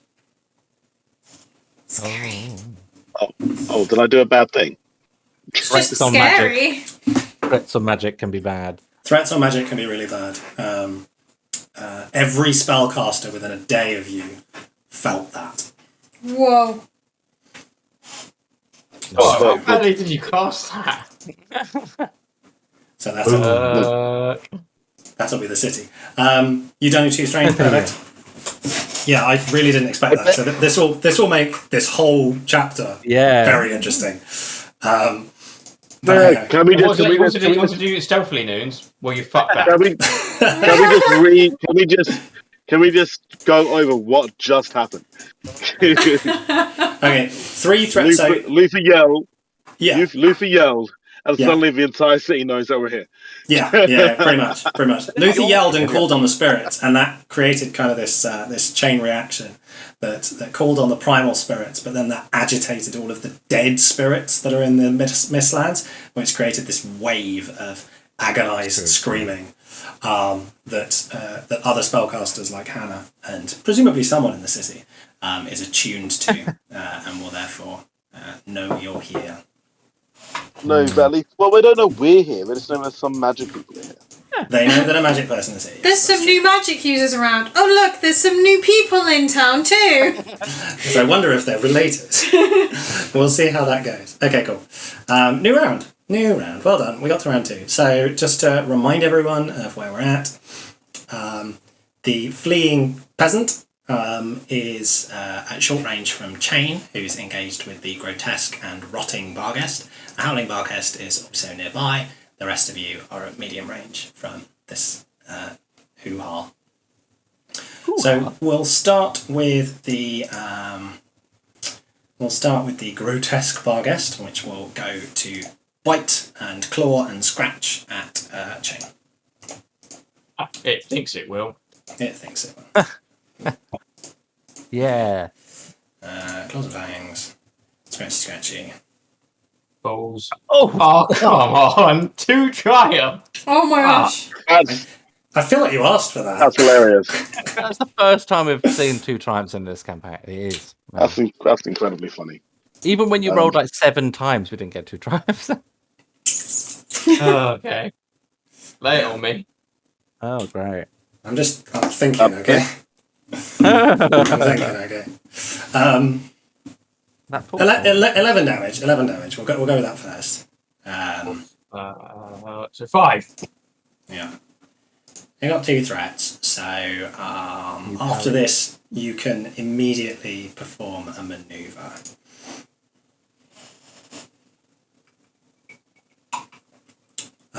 But 2 threats. The Barghest launches forward onto Chain, manages to land a scratch, drawing some blood. Its teeth land on his blade. Okay, and there's this moment of tension before the Barghest bites his sword in half. How strong is this Barghest? Pretty strong. I love a signature weapon. Can still break those. 2 triumphs. He's 2 triumphs worth of strong. That's what he is. It's 2 I triumphs. never know when, but it always happens. Okay. A tiny bit of me was tempted to break your chainmail instead. A tiny bit. Oh, okay. But considering you just got that, we'll go with the sword. You can take a free maneuver. Shit. You could aim. You could aim. While you're thinking of that, at the end of last round, the peasant started running towards Hannah, Luther, and Ven. Okay, so he's not static. He started running in that direction. Yeah. You could take up a guarded stance or aim, or run, or disengage. But it's up to you. With the sword being broken, how effective is it? Is it completely no, that you can't use it, or I'm just mechanically speaking, because kind of naked here now. Yeah. For the sake of a bit of for the sake of you actually being able to continue to fight for the moment, okay. Here's my offer. Usually, this would mean it just can't be used. It's absolutely worthless. Okay, I am happy for you to spend a story point to have it for the rest of this encounter be majorly damaged, and then it will break at the end. And major damage just means you upgrade the difficulty of everything you do with it. Yep. Okay. I'll already adventure that. Yeah, I think for a story point, that's a fair trade. Yep. Okay, so you can fight with what's left of it. Okay. You see a crack forming. Yeah. He's the pain of that will be felt later. But now is not the time. No, that was not the time. The Howling Barghest sets off after the human and manages to get to them and engage with them. Okay. Oh, shit. Can't currently bite him, but you all get the feeling he won't survive a bite. Not from these guys. Sybil. What is Sybil going to do? Sybil will maintain concentration on Ven's shield and will try to throw some fire at the Barghest that just bit Chain. Okay? Which was the grotesque. Who is that? Medium range. Upgrade there. Can't take aim because she's busy and it's through the darkness, so it's up back. Oh, But she missed. damn it. And takes Beautiful. Yeah, so she, in her desperation, tries to throw out some fire at Chain, but it just scorches the moors. Right, player, who'd like to go first? Who's going first? Is Chain going first? Does anyone want to do anything? Yeah. I do. Oh, you go then. Can Lisa fuck with the ground? Yeah. You're going to have to elaborate. Yeah. So taking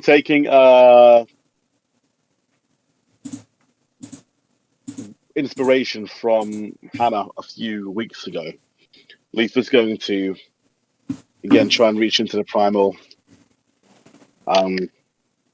shake up with the spirits, scream and push his claws into the ground, trying to create like a jagged formation behind the peasant, so the Howling Barghest has to go around or has to slow down to try and catch it, just to like give a little bit of more distance between the Barghest and the peasant.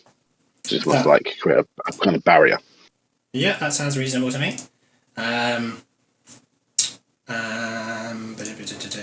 Yes, you can do that. Make a primal check. The difficulty is... what range is that by default? Medium or close? The guy's only at short range. I'm just double checking whether you need to add any range to it.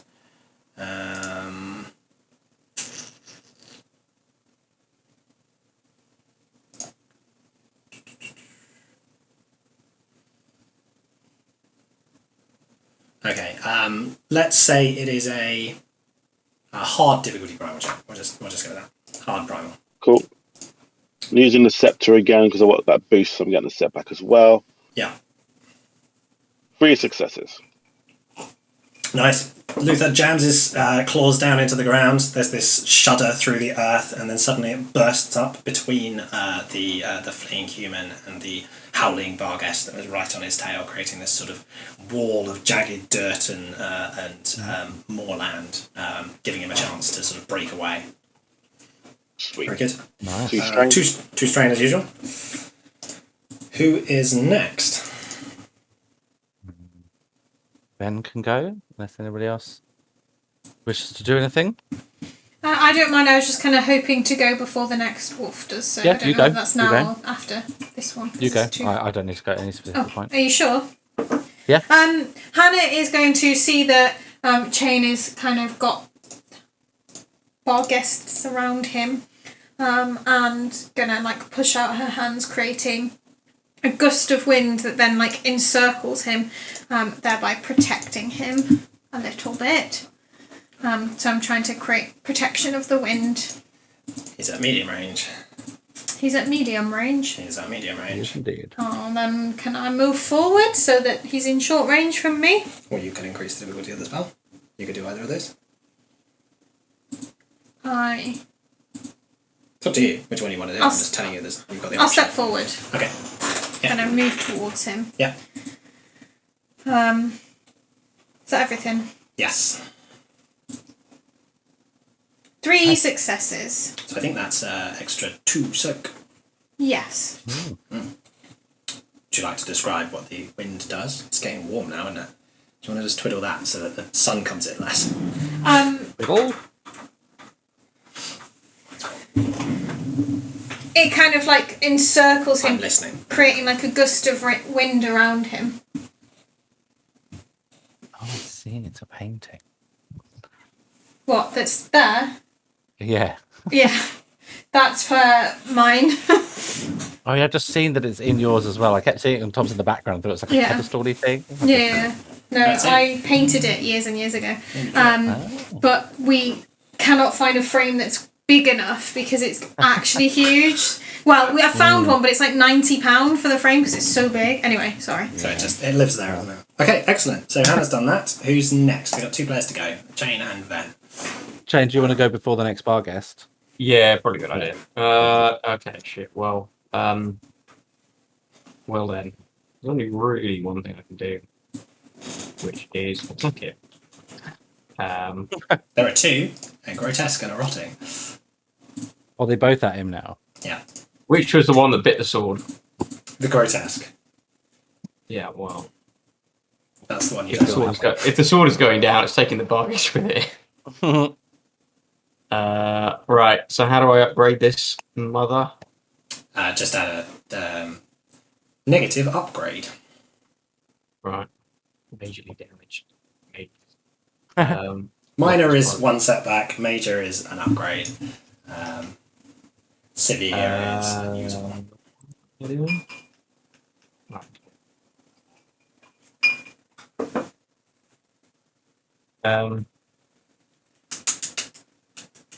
God, I'm not like how this is going. Oh, God. All right, well, I'm done. This is going well for you. Count me isn't out it? now. Yeah. I mean, there's so many positive dice there. So many. How would you like to spend your 7 advantages? I really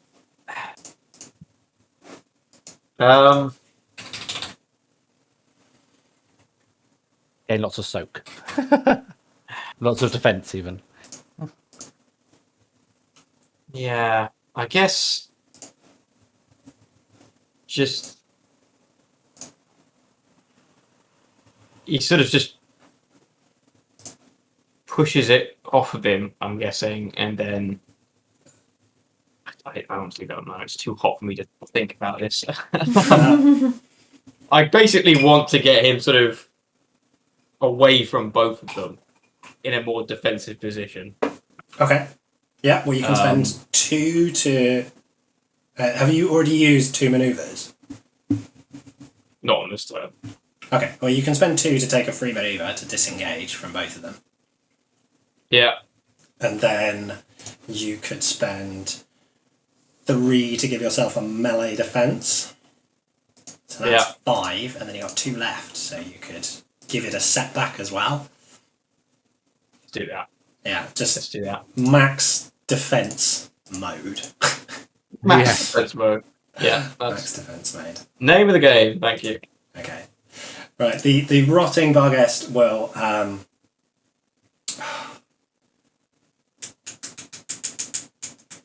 re-engage with Chain and will attack Chain.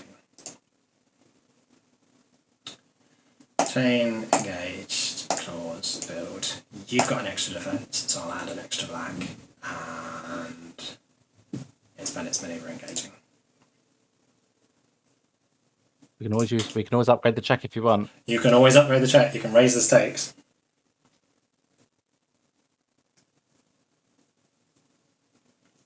No? Oh, no. Okay, let's just keep going.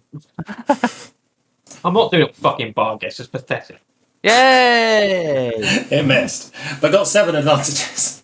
Yeah. 7 for 7.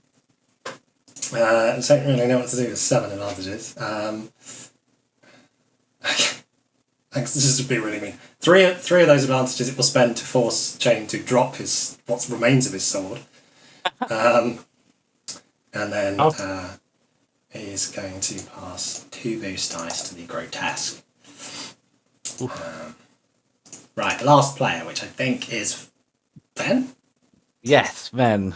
So seeing all this go down, seeing Chain in the most worry, he was focused on the man, but then he saw Luther do his thing that he's like, okay, that's fine. So he's going to focus on Chain, seeing that they're massive dogs. He's going to try and emulate the noise he used to call his dog when he was a child on his ocarina, but he's going to turn it up to 11 and is going to create some dissonance for them.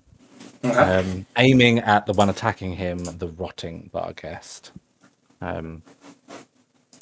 So yes, and I've got my last disorientated. Right, cool. 3, 2, 1, boom, boom. Oh my goodness. This is going really it badly, guys. doesn't cause any dissonance. Advantages and triumph, though. What would you like to do? Advantage, I will give I will give a boost to Hannah. Because I can imagine Chain's probably a bit too distracted to know what's going on. As you see, she kind of like, I can imagine, I don't know, but as an elf, I can imagine she low-key slightly hears the note. Because it wasn't quite on, so it was just very, very high. And with the triumph, I don't know. Maybe it distracts the Barghest slightly. That can Chain pick up his sword? Yeah, I think that's reasonable for a triumph. Yeah, Chain could pick up what remains of his sword. It slightly kind of looks towards Ven. It doesn't cause any dissonance, but they do kind of look up at the noise. But then that's bad for Ven, I don't care. And Chain kind of like rolls and picks up his sword. Picks up half his sword. Oh, sure. Half his sword. Bit with a hand at the very least. Yeah. Okay. I think All right. I think this is going badly. I feel like this is going badly. Well. We're going to have to bring out the big guns, I think. It's just 3 Barghests, guys.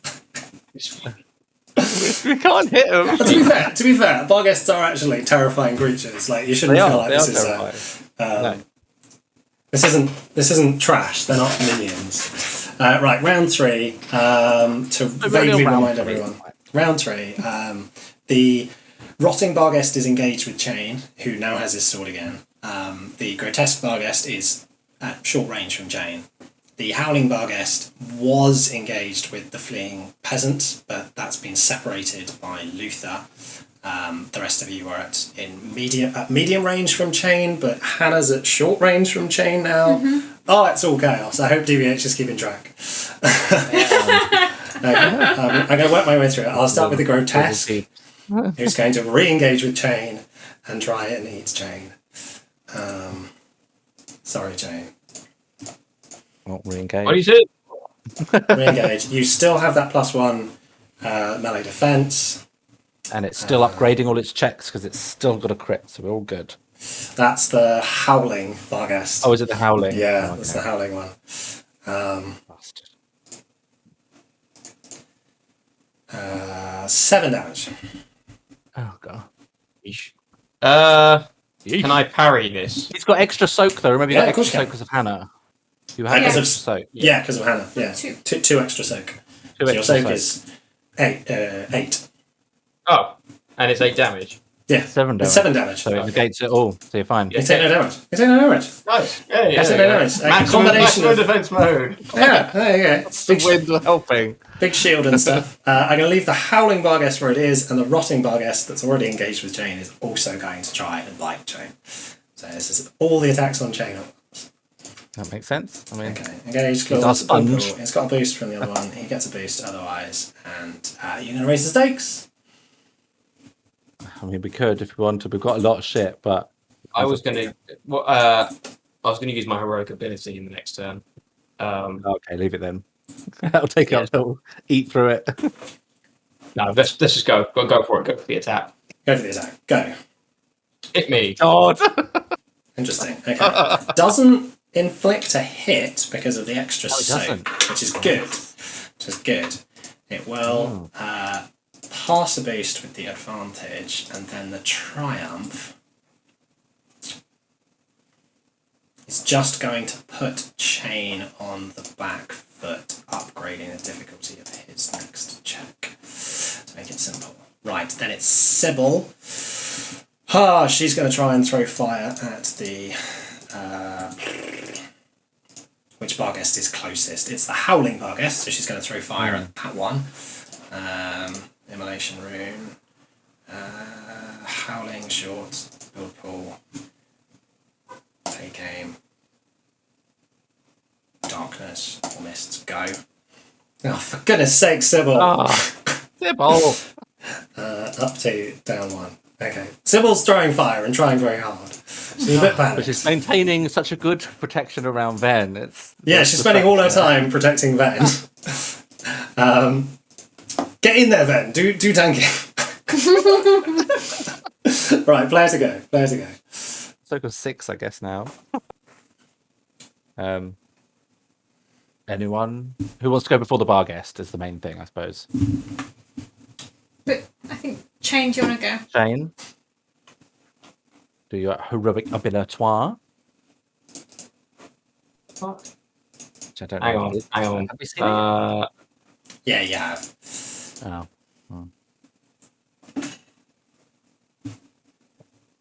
I've got something else going. Is it just me to go? No, it's anyone. No, it's anyone. You don't have to. You don't have to go. Someone else go. Hang on. Shall I go? Okay, so Oh, go on.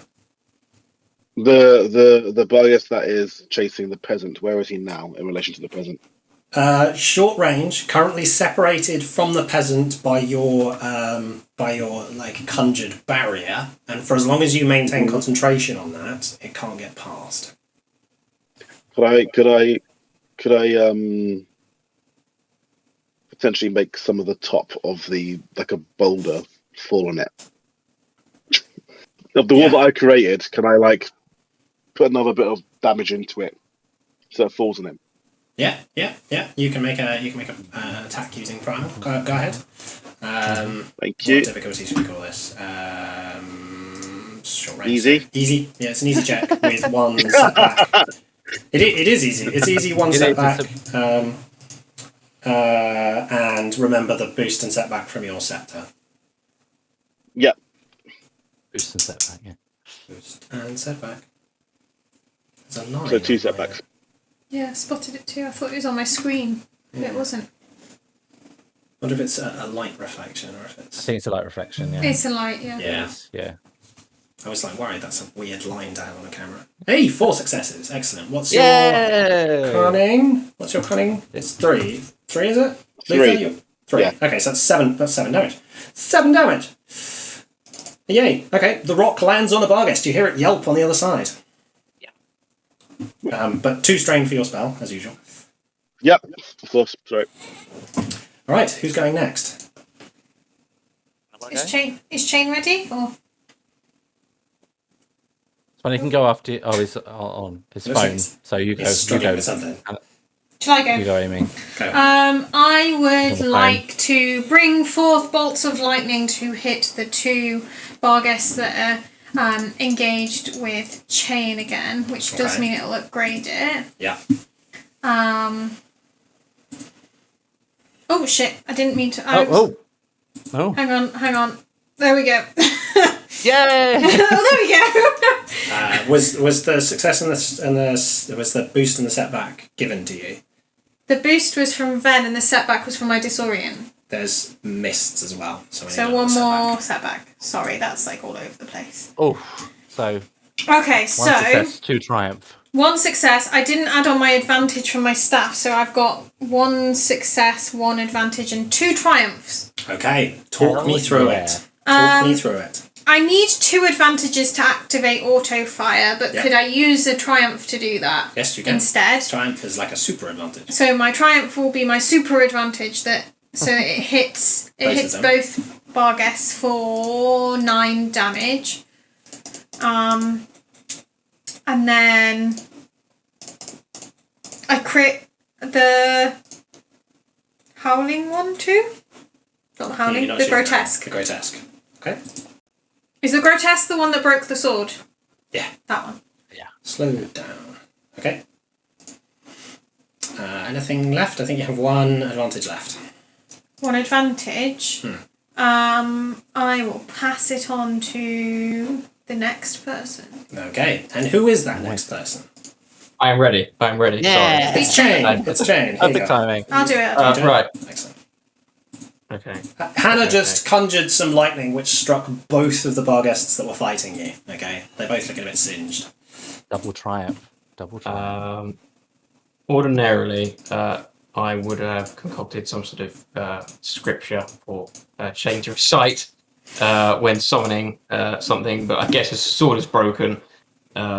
He's been slightly distracted. So to describe it naturally, Chain sort of looks at his sword, looks at Barghest, and sort of recites something in the spoken verse of Kenos's scriptures, and this golden flame sort of whips round. Well, I guess it whips round the hilt of the sword, and then it fills the bit that's snapped off. Fills in the sword. I like And it. then if anyone was watching, if anyone watched the first time he did this, that was just a sword. But now, like, this shining golden gauntlet sort of like appears on the arm holding the sword as well, Very nice. giving a bit more punch to the blade.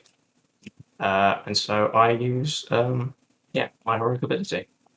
Nice. Unleashed. Unleashed. So, with Unleash, you can spend maneuvers to kill mini groups. Unfortunately, there are none, but you do get extra damage, I think, from your recent secondary ability. Yeah. Grotesque Barghest. That. Yeah, it's the grotesque and the rotting that are currently in combat with you.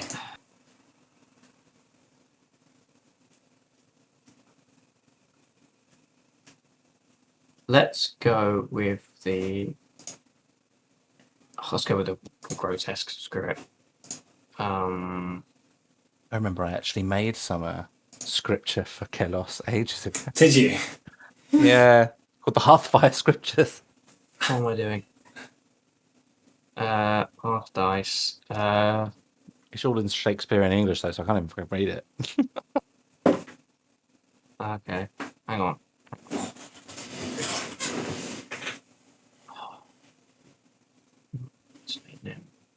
Sorry. So I'm fighting that with that, using that. Cool. And then it was an upgrade die and a boost.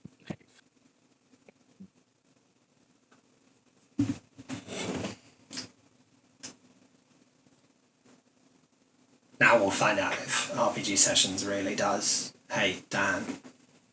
I mean, If this it one goes misses. wrong. If this misses. Yeah. Shane is cursed. That might That's be game it. over, really, isn't it? There we go. That's Well, the end of this session. Oh, A lot of triumphs, but no successes. how? Yeah, There's still only like 2 negative dice there. Yeah. Oh dear. Yeah, thanks for playing, I guess. Well. 4 advantages and a triumph. Come on, you can spend these in an interesting way, I'm sure.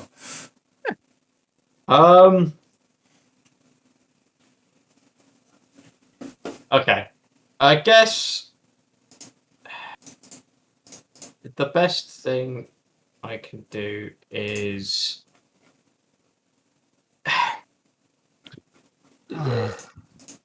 so there's 2 of them attacking him, right? There's 2 of them. 2 of them. 2 of them.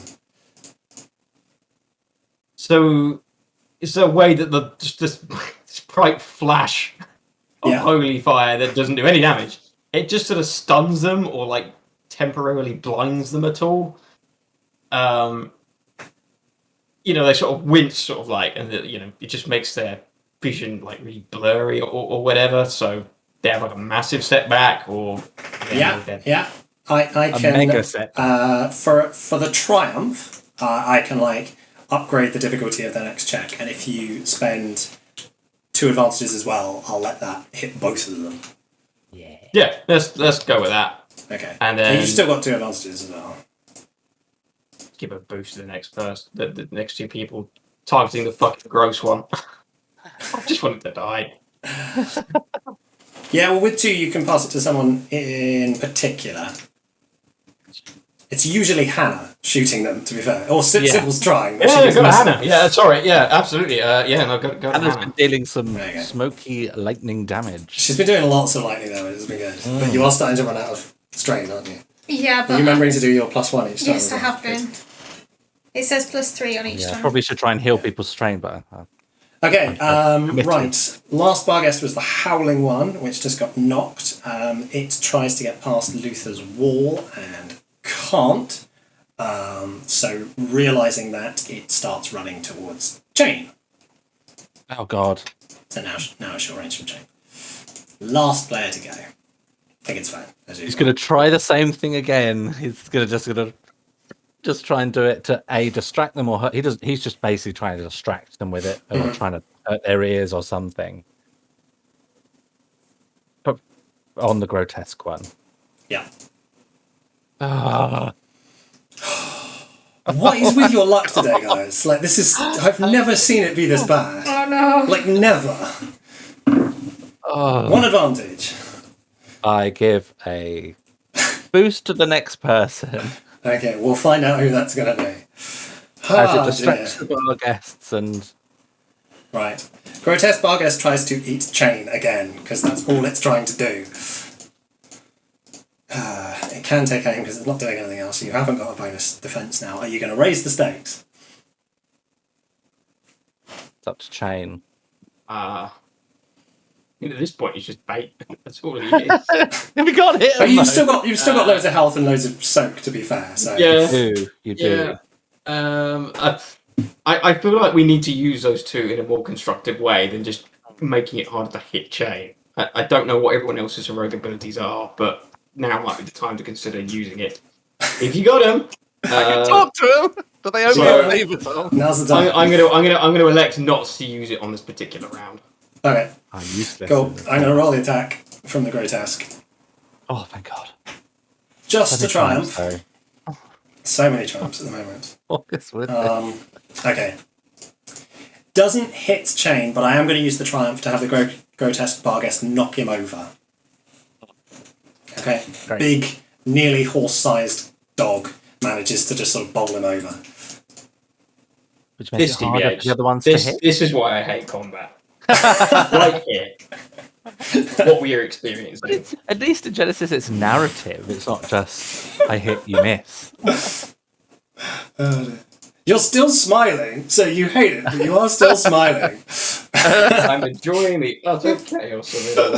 It is some good chaos. Right, the Rotting Barghest also going to... no, actually, I'm going to leave the Rotting Barghest. I'm going to let the Howling Barghest go for him now. Okay. So all 3 Barghests are now engaged and trying to eat Chain. God. This one has its difficulty increased, Nice. but chain is on the floor, so it gets double boost. Oh god. There's a big bar guest on top of it. That must be difficult. And I am going to give this bar guest a helping hand. No. Oh god. You got 8 soak. 8 Yeah. soak. You can raise the stakes in return, but if you'd like to keep the extra story point, then No, I think that's a good choice. Okay, here we go. Oof. Yeah. See, the bad luck moves all sorts of ways. 1 failure, 3 advantages. What should we do with 3 advantages? The never-ending stalemate. Apparently. How's it 5:30? How is it 5:30? Yeah, that's crazy. We cannot get through this bar guest. Okay, with the 3 advantages, I'm going to have the bar guest literally on top of chain. Okay, you cannot get up without succeeding on some kind of check, or somebody else succeeding on some kind of check. Sybil. How dire does this situation look? I mean, no one's that hurt yet. Okay, Sybil's just going to Hannah's throw looking pretty fire strained, but at the grotesque then. Grotesque, medium range, immolation, total, hits dark. She's concentrating on Ven's shield, so she won't take aim. And I've got to upgrade difficulty because chain is there. This could hit chain somehow. oh god. 2 successes. Excellent. She does 10 damage. Nice. With fire. 1, 2, 3, 4, 5, which puts the grotesque on 14. So the grotesque is immolated with flame. Yes. Thrown by Sybil. At last she hits someone. Hopefully it moves out of Yeah. the way before this burning thing collapses on top of chain. It's alright. It's the howling that is on top of chain. Oh. The grotesque just knocked him over. So the grotesque is now a burning dog corpse. Player to go. Can I Shall I go? try- Yes. Oh, I was about to say, sorry. Absolutely. I was just saying, should I try and encourage you? He's looking at you, you're looking stressed, but you've done a lot, so he was going to try and encourage you Okay. to go. Yeah. It might help. And so, encouraging, so I'm aiming at Hannah. Any stakes being raised? I think you get No, I'm alright. because was it your ghost that you passed on a boost to the next person? That's a good point. Which is you. Yeah. So, yep, I give myself a boost somehow. Somehow. Yes. So everyone gets a boost. Yeah, everyone gets a boost to the next check, and everyone heals 1 strain, I suppose. No, 3. So 3 people can heal strain. So Hannah can heal 1 strain. I don't know if I can heal multiple strains, but if not, then it'll be 1 from Hannah, 1 from Chain, and 1 from Luther. Thank you. And we'll heal 1 strain as well. I don't think I can heal 3 strain on 1 person. I don't know. Because it just says for each advantage, 1 ally benefits. Probably encouraged to heals 1 strain, so I don't know. I don't know. You could probably do it all in one, but sharing it is good too. Yeah. So everyone gets a boost. I will pass everyone a boost. Everyone's pretty I stressed. got one already. I passed it to myself. Cool. Thank Yeah, you. I gave myself one. Oh. No, it's fine. I've got it. I'll take yours. Got it. Cool. Who's going next? Round 4. Can I go? Of course you can. Hannah's Absolutely. gonna use her second wind, so she heals 2 strain. Yes. And then she is going to use her heroic ability. Yay. And the necklace around her neck, Varia, starts glowing as she casts her spell and brings forth lightning onto the remaining Barguests. There's 2 Barguests left, right? Yes. And are they both at medium range? They're both at short range from you because you moved. Can I still do it if I'm at medium range, even though it's my signature spell? Yeah. It can still be. It can be shorter. It's the same difficulty. Like, Yeah, you just yeah. change the difficulty, but And then is it upgraded because 1 is on top of chain? it is, yes. And then there's that. And it's dark, so or it's misty. So And it's misty, so there's an extra setback. Right, I think that's everything. Roll dice. Right. Well, So so many blanks. My heroic ability got a it lets success. me delete 1 purple and 1 black. So the purple didn't roll anything, doesn't do anything, but it will get rid of the setback. So I still... So 2 successes, 3 advantages. Huh? Yeah, 2 successes. Yeah, that's yeah, Okay. it's a failure. So yeah. That's a fail. So I get 2 successes. So it does 10 damage to each of them. Oh, Ooh, such a lot of damage. it is. And then can I use 1 advantage to recover a strain? Please. Oh no, I've got 2 advantages left Sorry, that's gone mad. because of my staff. So can I heal 2 strain? Yes, I'll let you heal 2 strain. So gain 3, heal 2, isn't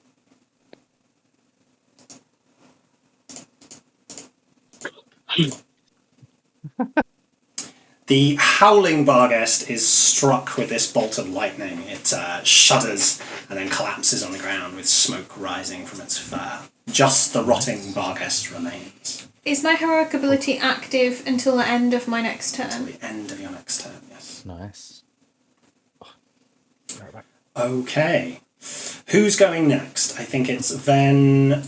No, it's Chain or Luther. Daniel, go. Is anything on top of him at the moment? Yeah, no, the Howling Barghest was the one on top of him, so he's liberated. Because the...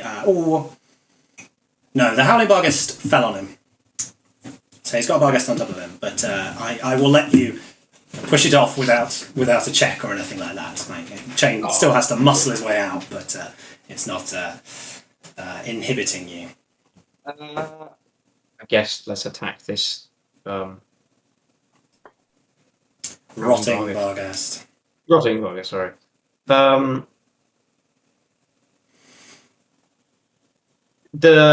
My heroic ability, is that still active on this turn, or was that a 1-turn thing? I can't remember which one. End of your next turn, heroic ability is by default.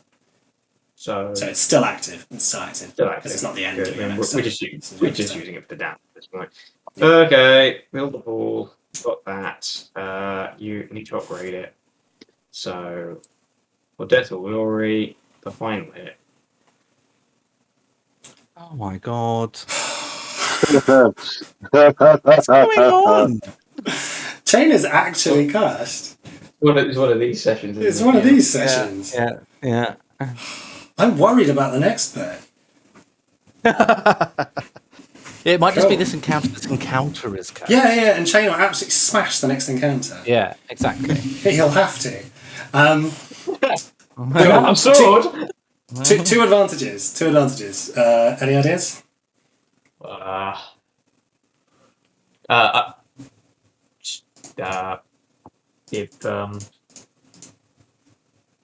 Give Hannah a boost. Give Hannah a boost. She is carrying this entire fight right now. And The magic wielders are the only one doing anything at the moment. yeah. Alright. Rotting What were they able to Barghest can't get to the others because of Luther's wall, so it's got to be Chain again.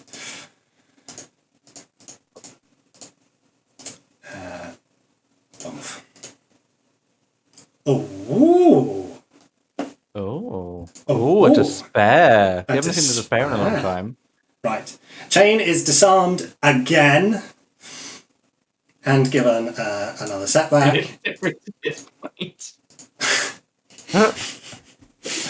And the despair.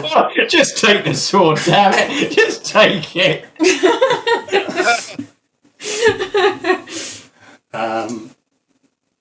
Where are we going to get this sword?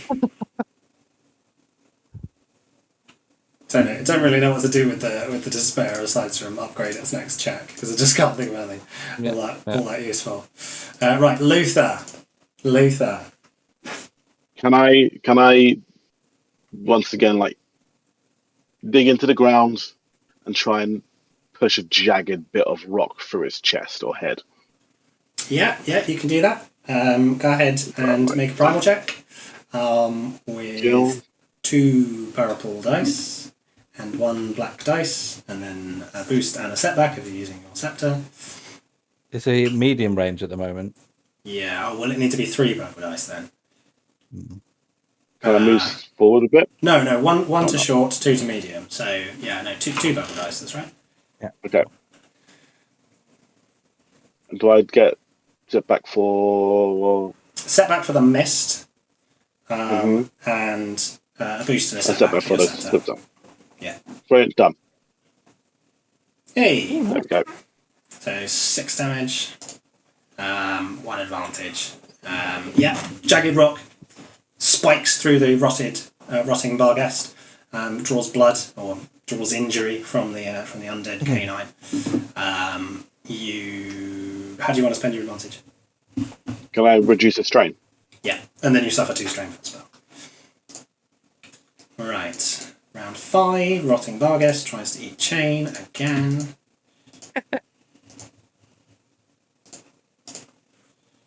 Oh god.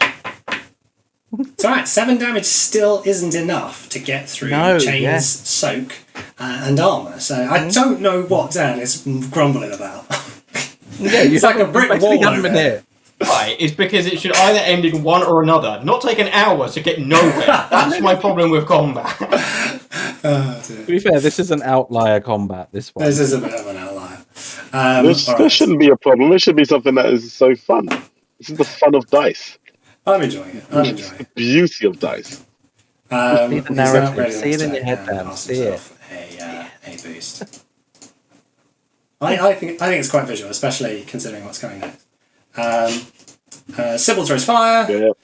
I mean, it's a good introduction to the cursed Barony. Yeah. Yeah. This is what it's like. Don't go picking fights.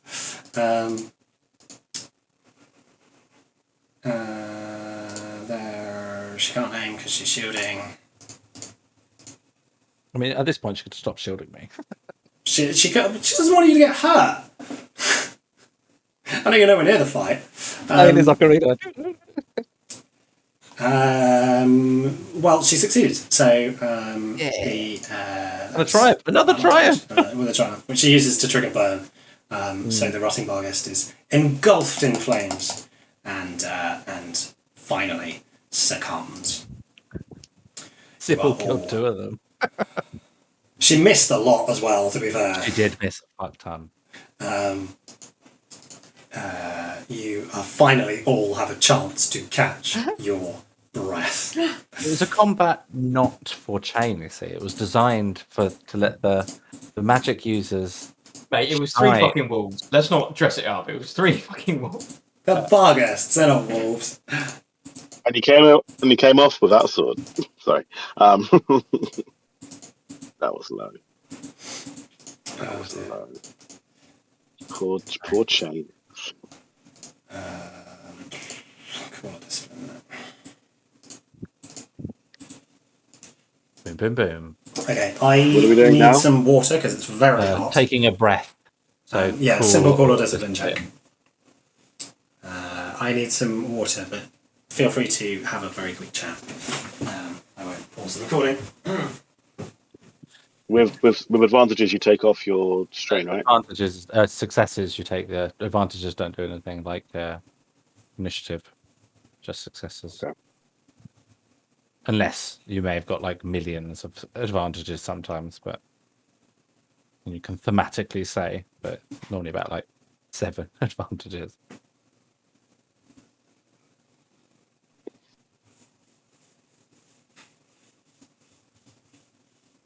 Bloody Shokovich.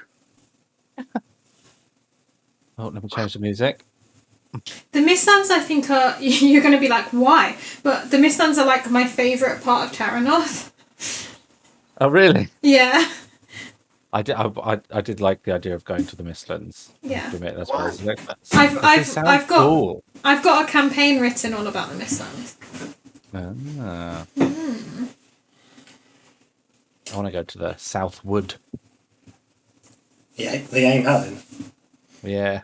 I'm Helen. That's where I'm from. That's where Helen's from. Ah. Right. No, we can't stop here. We have to keep going. Calm down. They're going to catch Why? us. You don't understand. We have to keep going. Who is going to catch us? They'll be on their way now. Well, we dealt with these. Another horn blast cuts through the mist, followed by the sound of howling and the pounding of hooves. Soon, Should we hide?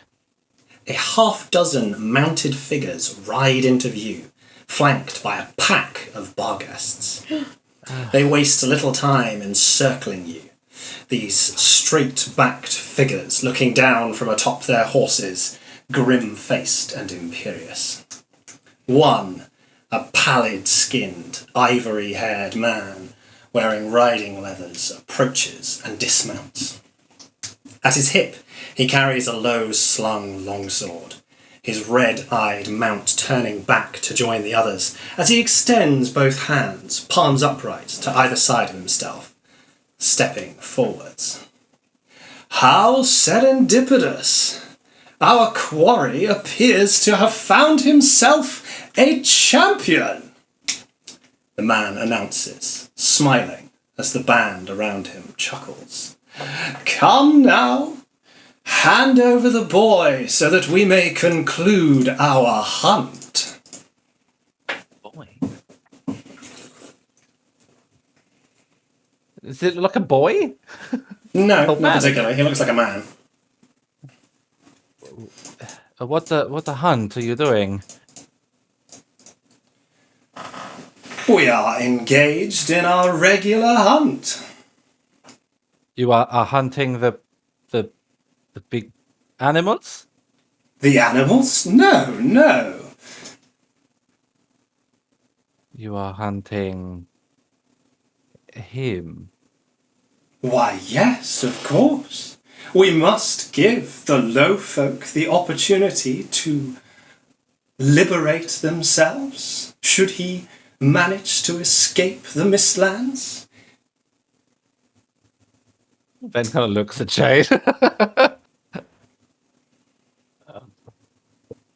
Well, I'm afraid we have to. And you call me dark. I'm afraid we have to put a halt to your little game, sir, as I'm sure you're aware that people hunting, as you call it, is illegal in the realm of Terrinoth.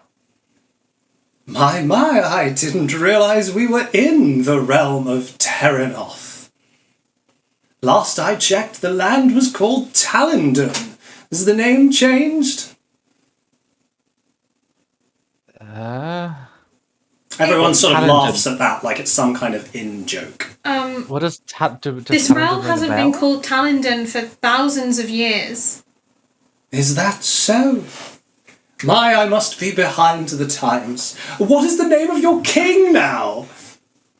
The band kind of laugh at that as well. There hasn't been a king for insert centuries. Then on whose authority do you speak? Some band of meagre diplomats? The marshals of the Citadel. Oh, the marshals of the Citadel! Everyone finds that very funny as an idea. What are they going to do if I don't obey their frivolous laws? Oh God. Mountain exalted marshal or something. What was that? You appear to have lost your tongue. I'm sorry, I didn't get your name. Senior Marshal Chain Harkins. Senior Marshal Chain Harkins. The ivory-haired figure gives a sort of elaborate bow. I am Lord Acheron, and this is my hunt you have interrupted. So, Senior Marshal, will you be the champion of this fair quarry? Defend him against the evil nobleman chasing him down? Oh God, I see where this is going. Chain looks at the broken hilt in his hand, and looks at the others behind him for any weigh in at all?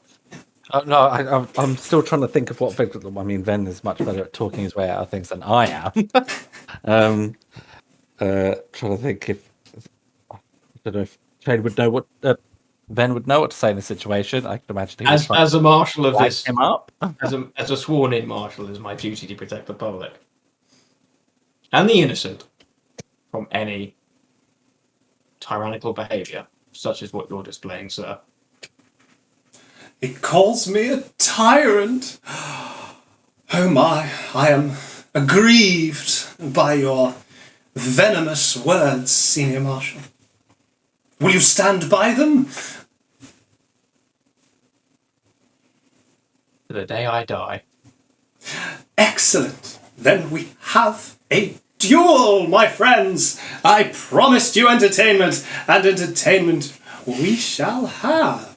So, Senior Marshal What's-His-Face will stand in defence of this destitute individual and protect them against yours truly. The victor takes the life of this wretch, and, well, that's really it, isn't it?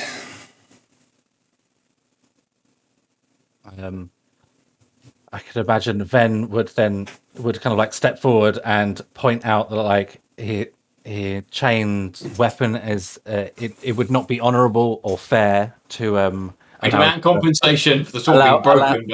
allow to fight with this sword, seeing as we were attacked by their beasts, even though we were nothing to do with this hunt. If they are wishing to fight, they should give him some. They should allow him to be on even match with one of their swords, and then kind of big him up to like hopefully put some fear into them of how good he is. My, oh my, have you lost your sword, my friend? Did the marshals give this to you? Is this the product of the Citadel? The best they could equip you with? Well, it was a graduation present. Oh dear. Oh, God. My heart bleeds for you, sir. Of course, I am a man of honour. One of my fine compatriots will certainly lend you their blade to do battle with. 'Twould only be honourable, of course. I can accept those terms graciously. One of the straight-backed figures, smirking, approaches, draws their sword. It is a one-handed blade, and gives it to Shane. Is there someone with a two-handed blade there? No. Or an axe. No, No, I mean, I would say yes. It just doesn't seem in their style to carry around great swords, really, on a hunt. Probably the best they got is arming blades and rapiers. So Chain is given an arming sword. Fair enough. Very well.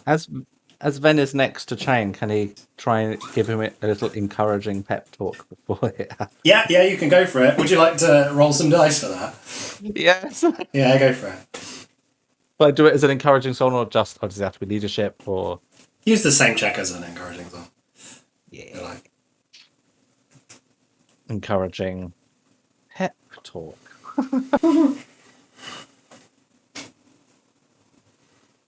Yes. What was I giving? That would be a boost, because I think we can only do one boost, and he would also gain heal a strain as well, as it calms his nerves as well. Oh, thank you very much. Wonder if he'll give him his. I mean, if he doesn't win, I think they're probably all going to die here because they don't seem like nice people. So he would probably put the warding talisman brooch on him as well. Oh, yes. Doing it, be like as he's chatting, just affix it to him. Okay. Yep, that's reasonable too. So that increases his defense. All right. So, are we ready to begin? Of course, first we must bow, salute, and begin. Roll cool for initiative, please. Just Chain. I'm afraid the rest of you are going to have to watch this one. You could, of course, jump in if you really want, but that will change the encounter significantly. Yeah. That's probably not a good idea.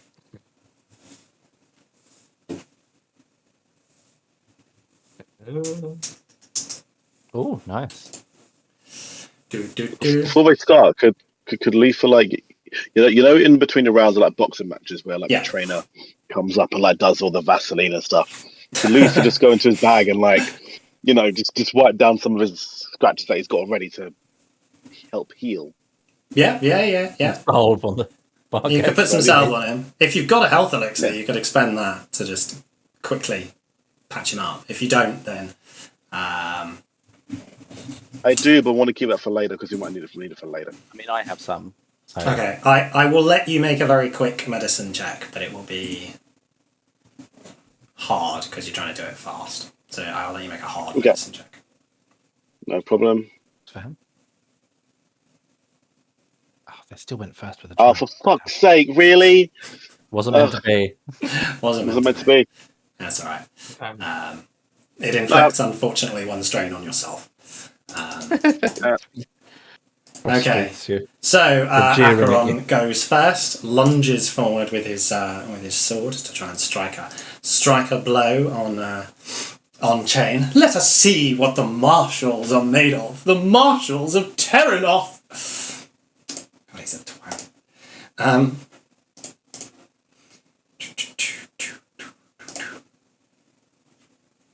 10 damage. I will parry. Hey. And that reduce the damage of the hit by 2. So that makes it 8. 3 strain, obviously. 8 damage, soak is 6. I can't do it.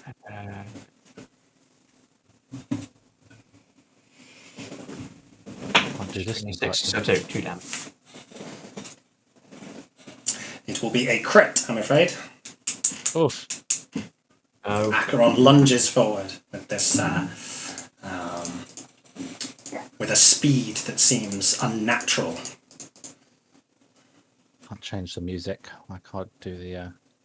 Yeah, mine's playing up as well. I can't do a listening party. It plays up a lot if it thinks it's being recorded because it doesn't like the idea. It isn't because I haven't got it playing, but it plays up a lot. Yeah. You're going to need to roll a crit there, Chain. Oh god, sorry. Yeah, I forgot I do it. Crit. Agonize wound. Oh, great. This is just not your day, okay? I'm really sorry.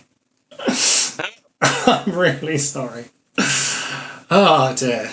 Acheron's first thrust with his sort of rapier-like sword happens to engage just through Chain's armour and impinge on his sword arm shoulder, drawing blood.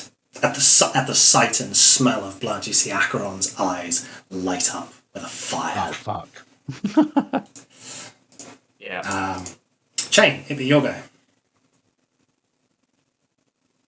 Remember to It'd be aim. really nice to play a new character.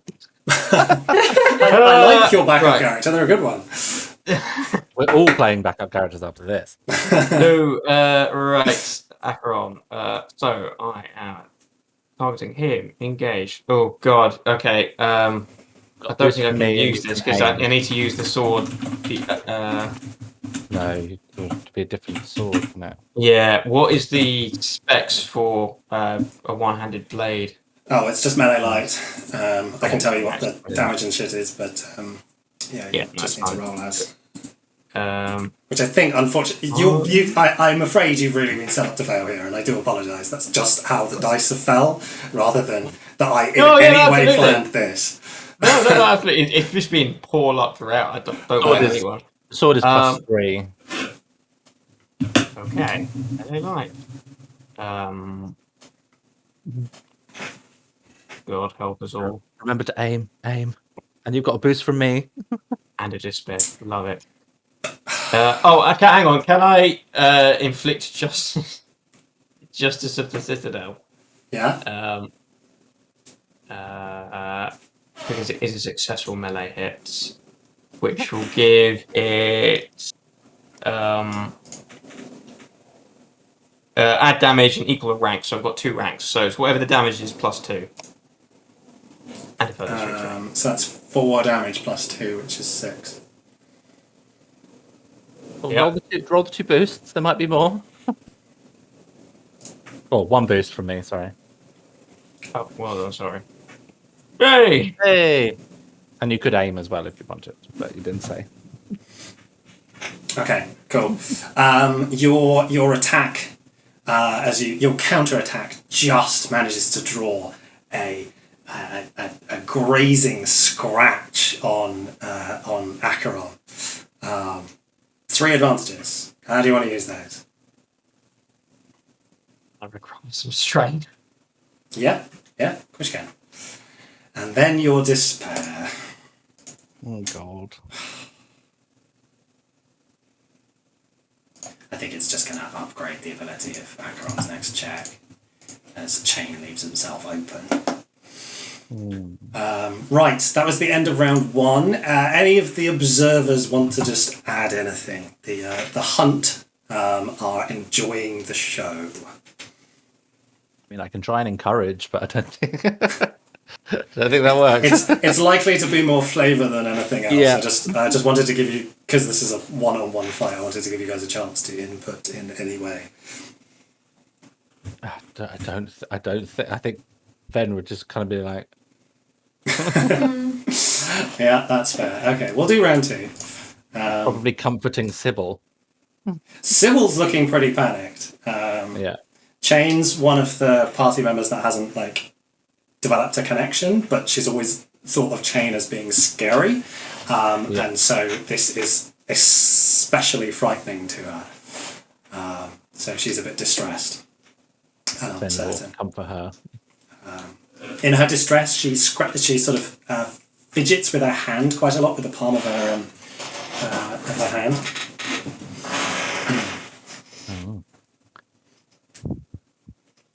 Okay.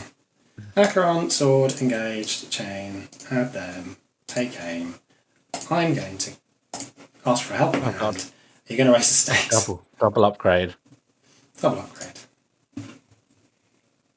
You raising the stakes, Dan?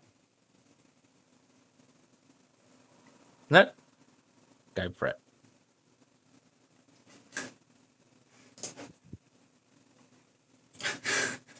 Does he not have defense from the sword?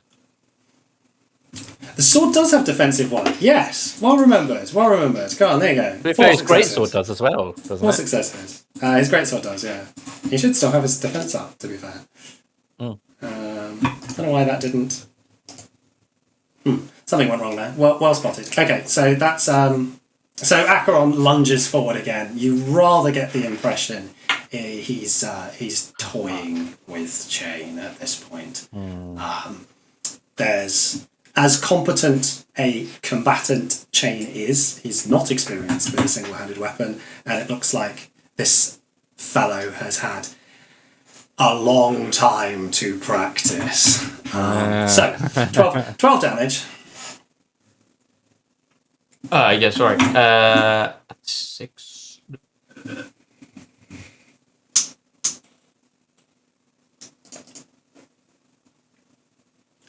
And a crit with +10.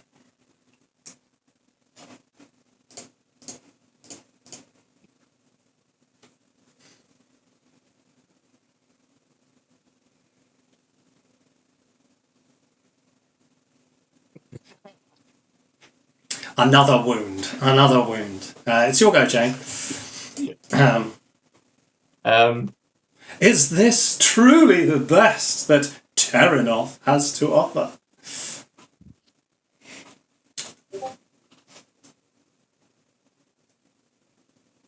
That gets a bit bleeding profusely from various wounds. Right.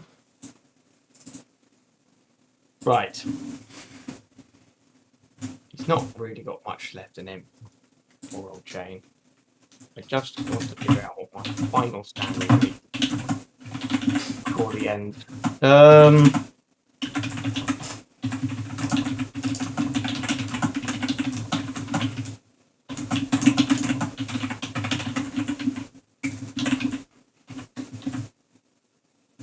Is there a way I can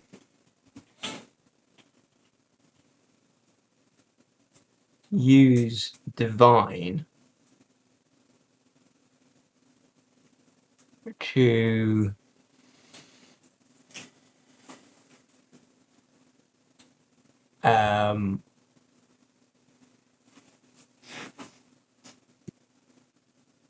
it's just a sword duel in it.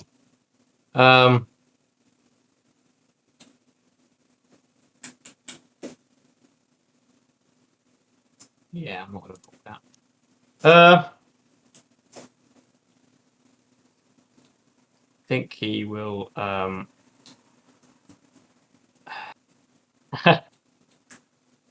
he'll clasp his holy symbol with his haggard breath, and he'll say just mutter a quick prayer to Kelos. So like, Kelos, if this is to be my final stand, please protect those of my companions, and use my blood to protect them in your name. And then I'll go for one last lunge. Go for it. As Acheron watches you do this, he laughs. Go on, call for liberation from your worthless god. I've got to let him build. Oh.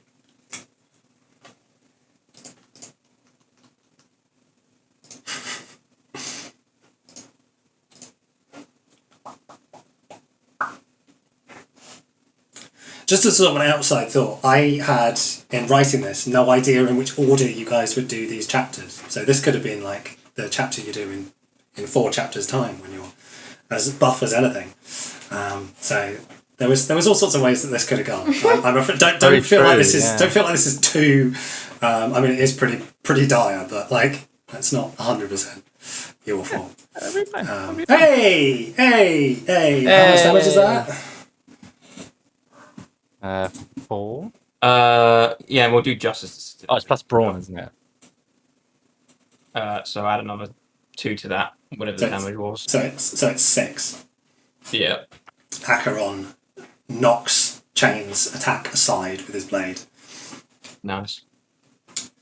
And laughs at the peasant. It looks as if your champion can't save you. Ah well. Time for you to return to your masters. As he draws his blade back. Then there is one more blast from a horn, but this one does not come from the hunt. Storming into view comes a dozen mounted figures, led by a stern-faced woman wearing an armoured dress. Where her skin shows, at her neck, it is as pale as death, her affable features washed out, save for her eyes, softly hued with red and blazing with life. Armoured guardsmen ride beside her, hands quickly going to their weapon hilts as they pull their straining steeds to a halt. "Enough of this!" she exclaims sternly, your opponent stepping back to look the newcomer dead in the eye. "Your hunt has crossed into my lands, Lord Acheron. These mortals are no longer your property to pursue, but mine."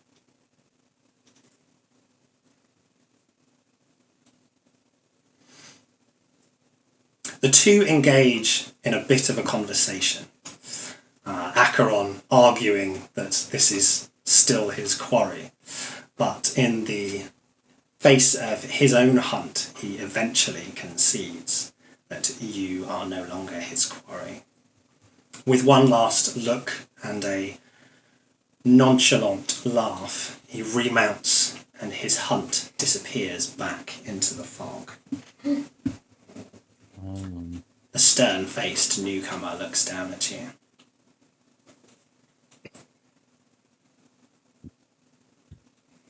"You are a long way from the borders of Terrinoth, travellers. You have come to a most dangerous place,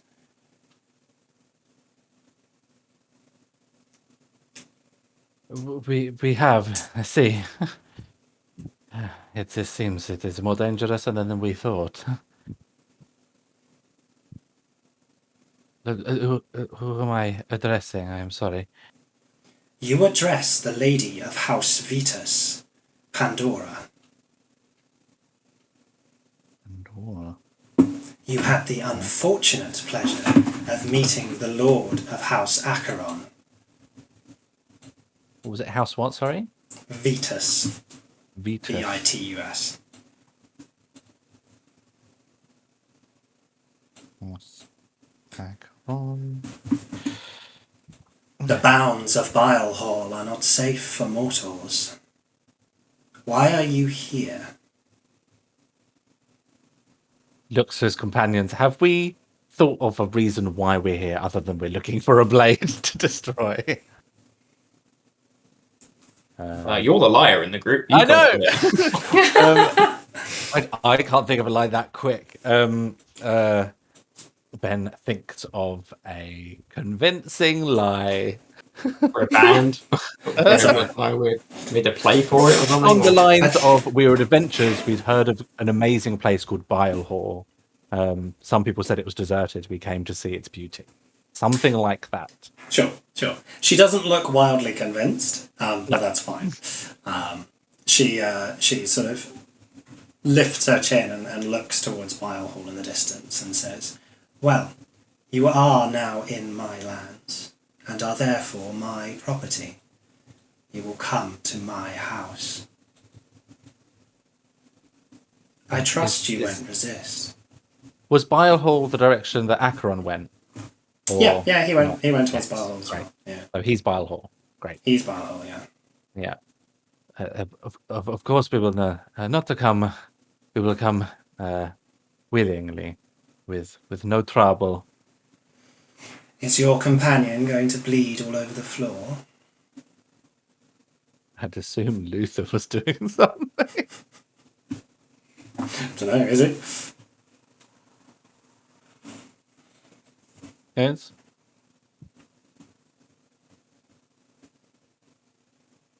You're muted, James. I am here. I was trying to speak, but I realised I was muted.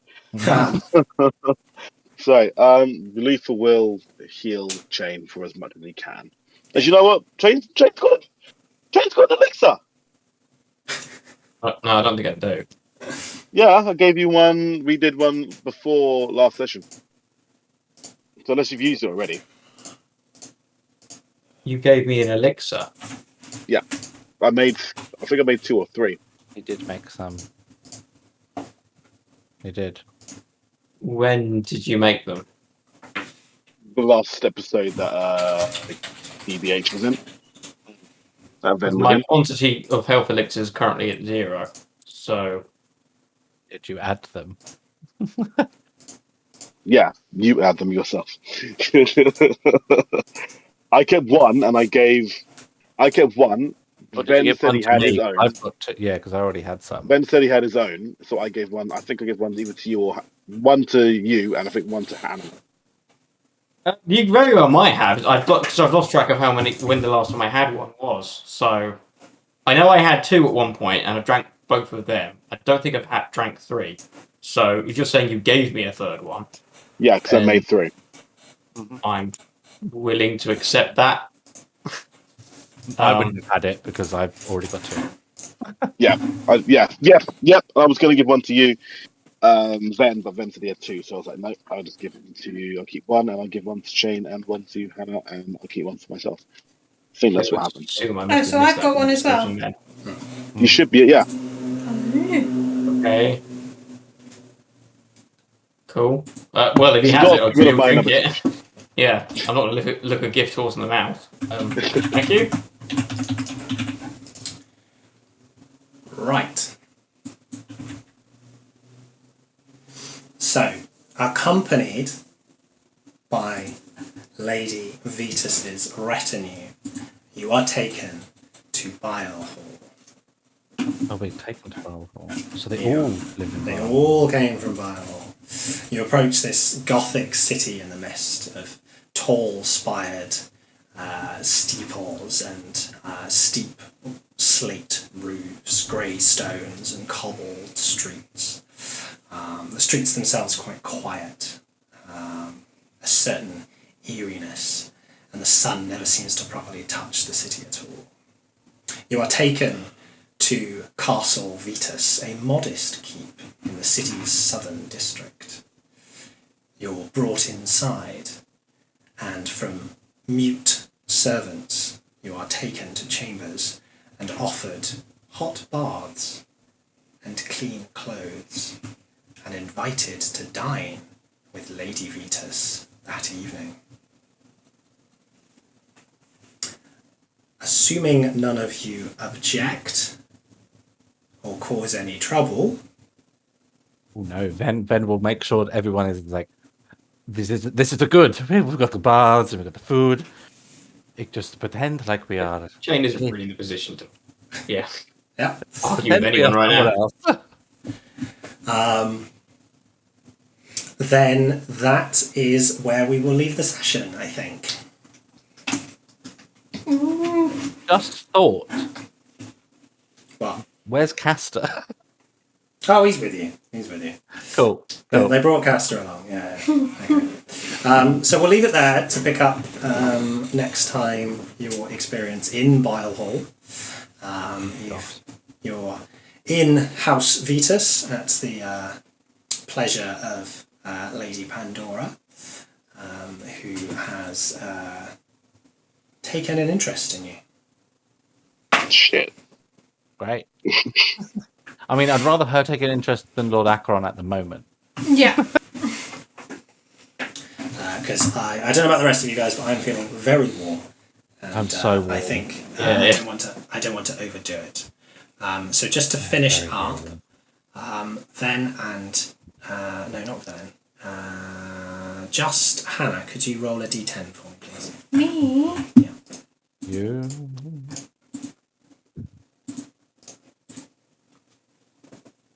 Another low one. D10, It's not D100. D10, It's yeah. D10, yeah, sorry, it's a high one. Okay, cool. You've managed to survive your session with your increased strain damage taking. Well done. You definitely feel as if a shadow has passed over you. We'll see if it comes again next time. Everyone gets 10 XP. Woohoo! Ooh. Ooh. Ooh. Add 10 add XP.